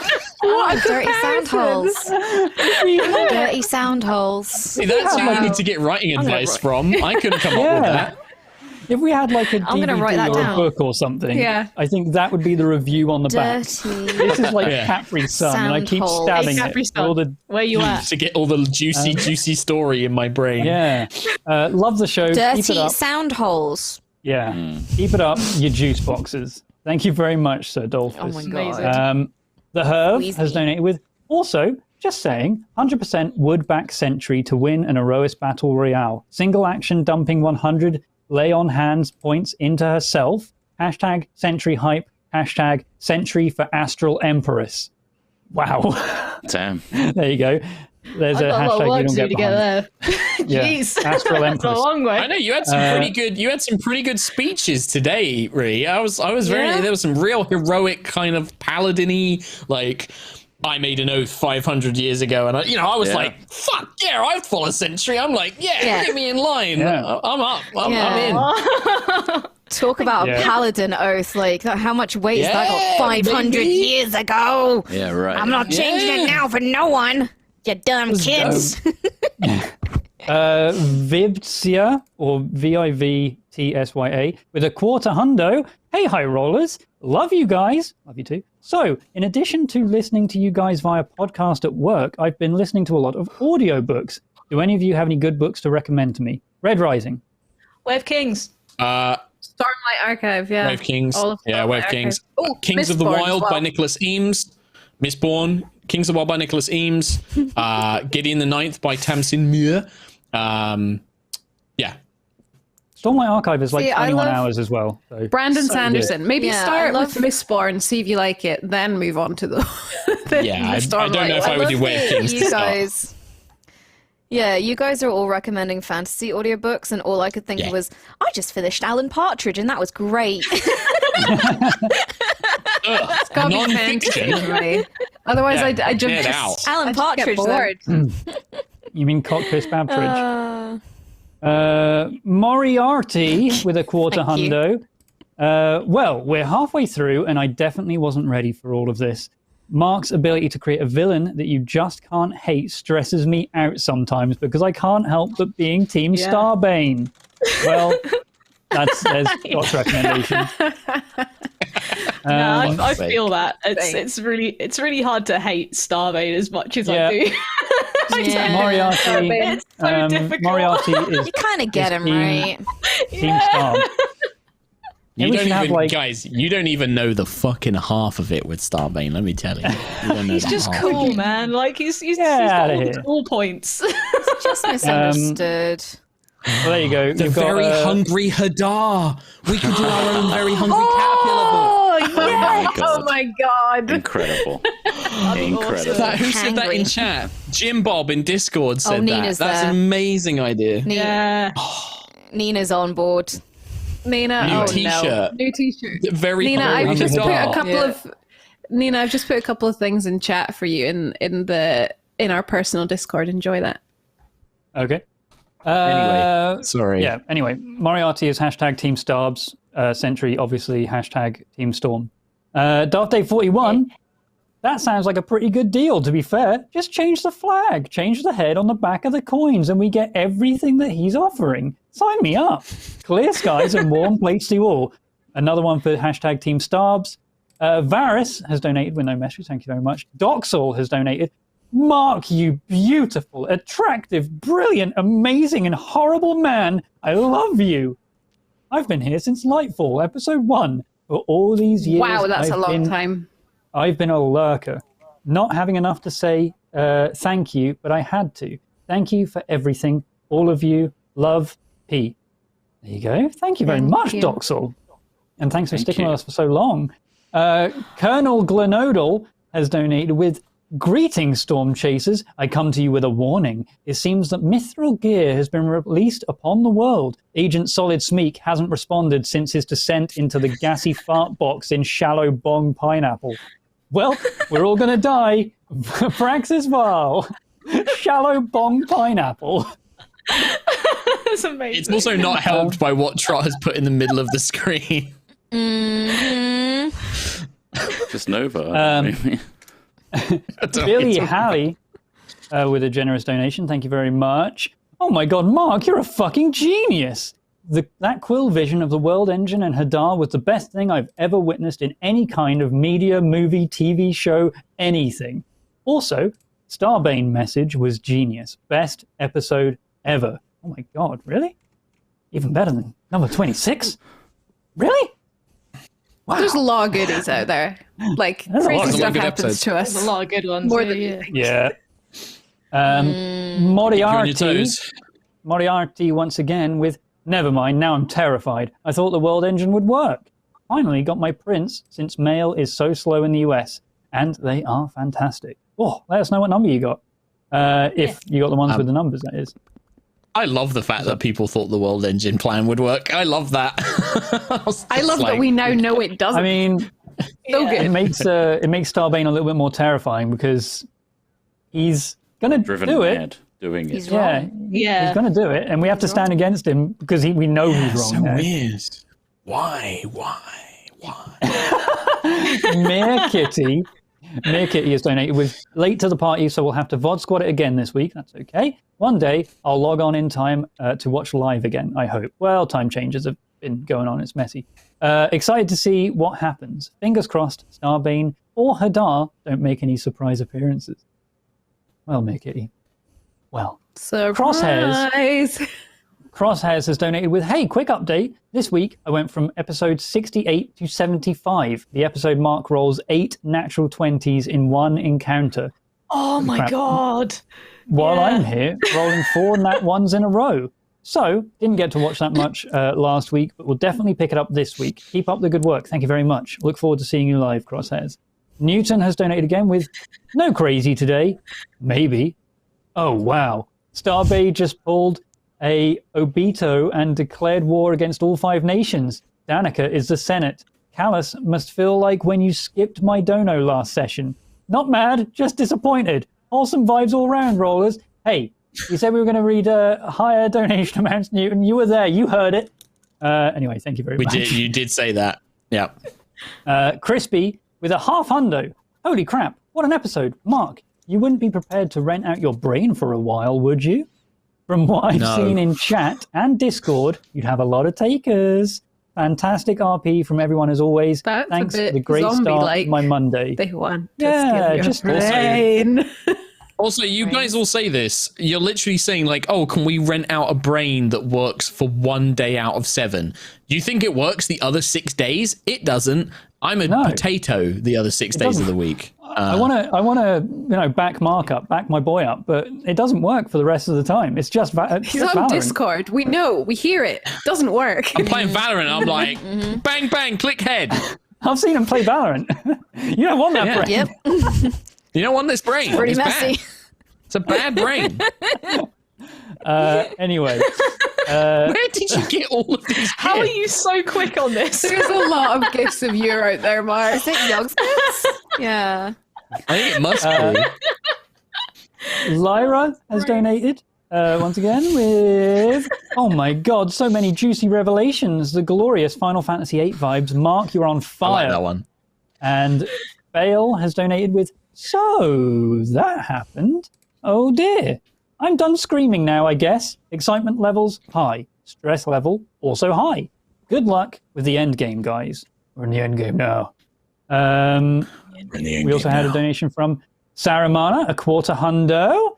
Sari and her hubby wanted you to know now that she has been admitted to the hospital for breaking her T12 vertebrae. She missed watching the stream. She loves your show so much. Hope you get better soon. Oh my god. Yeah. And just so you guys know as well, Sarah Manor has had a load of really serious health issues that she comes and chats to us about in our Discord. She's a real trooper and a real fighter. So, oh my god, please, hubby, Sending give her very, all very of our gentle love. hugs. Oh, I love Yes. the support. Very gentle hugs. Seriously, don't worry about giving us donations. Go buy her Yeah. something that's going to make her really happy. Like, just go spend that money on her, like 100%. Yep. Yeah, Sure. send her all of our love, please. Please do. Nightjar has donated with holy shit. And that's it. Thank you very much, Oh, you Nightjar. didn't believe Darrow. it. Holy shit. Darrow has donated with all my shows feel like they're gearing up for the end game stuff. I'm not ready, but I'm so excited. Yeah. That's a good one. It's Mark's face be a behind jingle it as jam well. Jingle jam, yeah. I didn't know there was one that had a well hello there on there as well. Cyberwing has donated a $50. Thank you very much. And they say, I'm back to make Tom read my bad English. Katie, have you thought about adding Lady Duskwillow to your hammer so you can fly and so you can be more like Thor? I am Thor. So I'm assuming that means the Duskwillow ring that Quill had. Oh, yeah. Also, hey, Katie, where's that coin, huh? Nightjar, Don't even bring it up. Nightjar, you're on There's a it. message. I know you are. There's a pre-generated Coin. message for this. And going through all of these, the final few things, there were gift subs from Recall at the start, a full-ass hundo. Thank you very much. Thank you, Rico. Kaz, also gifted subs. Yorkshire Dave, Tic Tac 8692, J Danger, Sheerlocks, and Max the Menace. Thank you for gifting subs. There were bits from Trumpol, White Wolf 77, and Saramana again. Thank you very much, Saramana. Thank you very $10 much. in bits. Yogdonos, Olorenve with no message. Thank you very much. Ace of Thorns, Kim, sad face. We feel your pain. Let's be honest. Starbane can eat a bag of you-know-what. Hugs for heroes. Thank you very much. Jolly Ace of Thorns. Ranchers. And Fengu Hang Oh my Zero. god, that gif.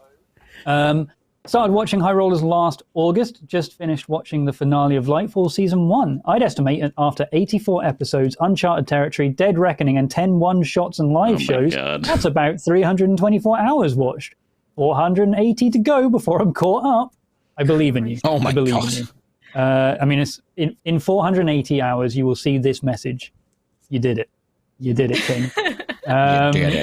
You can do Well it. done. And also, the best sub-messages of the day from Nightjar was one from Luna Sonata that said 76 months and loving every second of it. 76 months! Wow. Oh my Whoa. God. Wow. And also, Wow. okay, it's not a sub-message, but from chat, Soma Billiards at one point said, oh God, the Vortensar reps were a water brook and earth stone. Ganassi. Mark telegraphed it.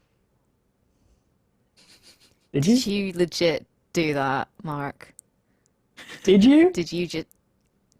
No, you didn't. Come on. I mean, Kim, you know all of the representatives of I know all Waterstar. the names, yeah. Yeah, there you go. Yeah, you did. You Wait, so are bloody there did. representatives called Brook and Stone? No, No, Ah. I wasn't that blatant in what I said, but those are perhaps the closest. Right, fair enough. Also, that was just another additional message from Nightjar at the end that she also said not to read out. So there you go. And that is everything. good job. Thank you very much, everyone. TYVM. Thank you very much, everybody. That's it. See ya. That's it. That's the stream. We will be back, I think, on Thursday for Curse of Strahd. Yep. I might need to take it off to get some other stuff done, but we'll see. That's cool. But we'll be back for more Aerois next Sunday. I do have a that's Yeah, for we sure. will. very Certain. hectic week. Also, Yeah. I've got some stuff on as well.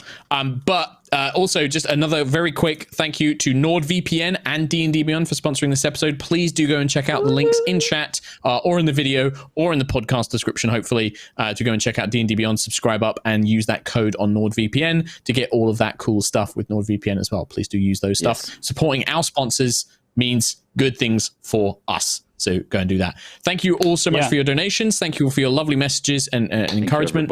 We will see you again for more Aerois very soon. Take care. Bye-bye. Bye. Goodbye. Bye.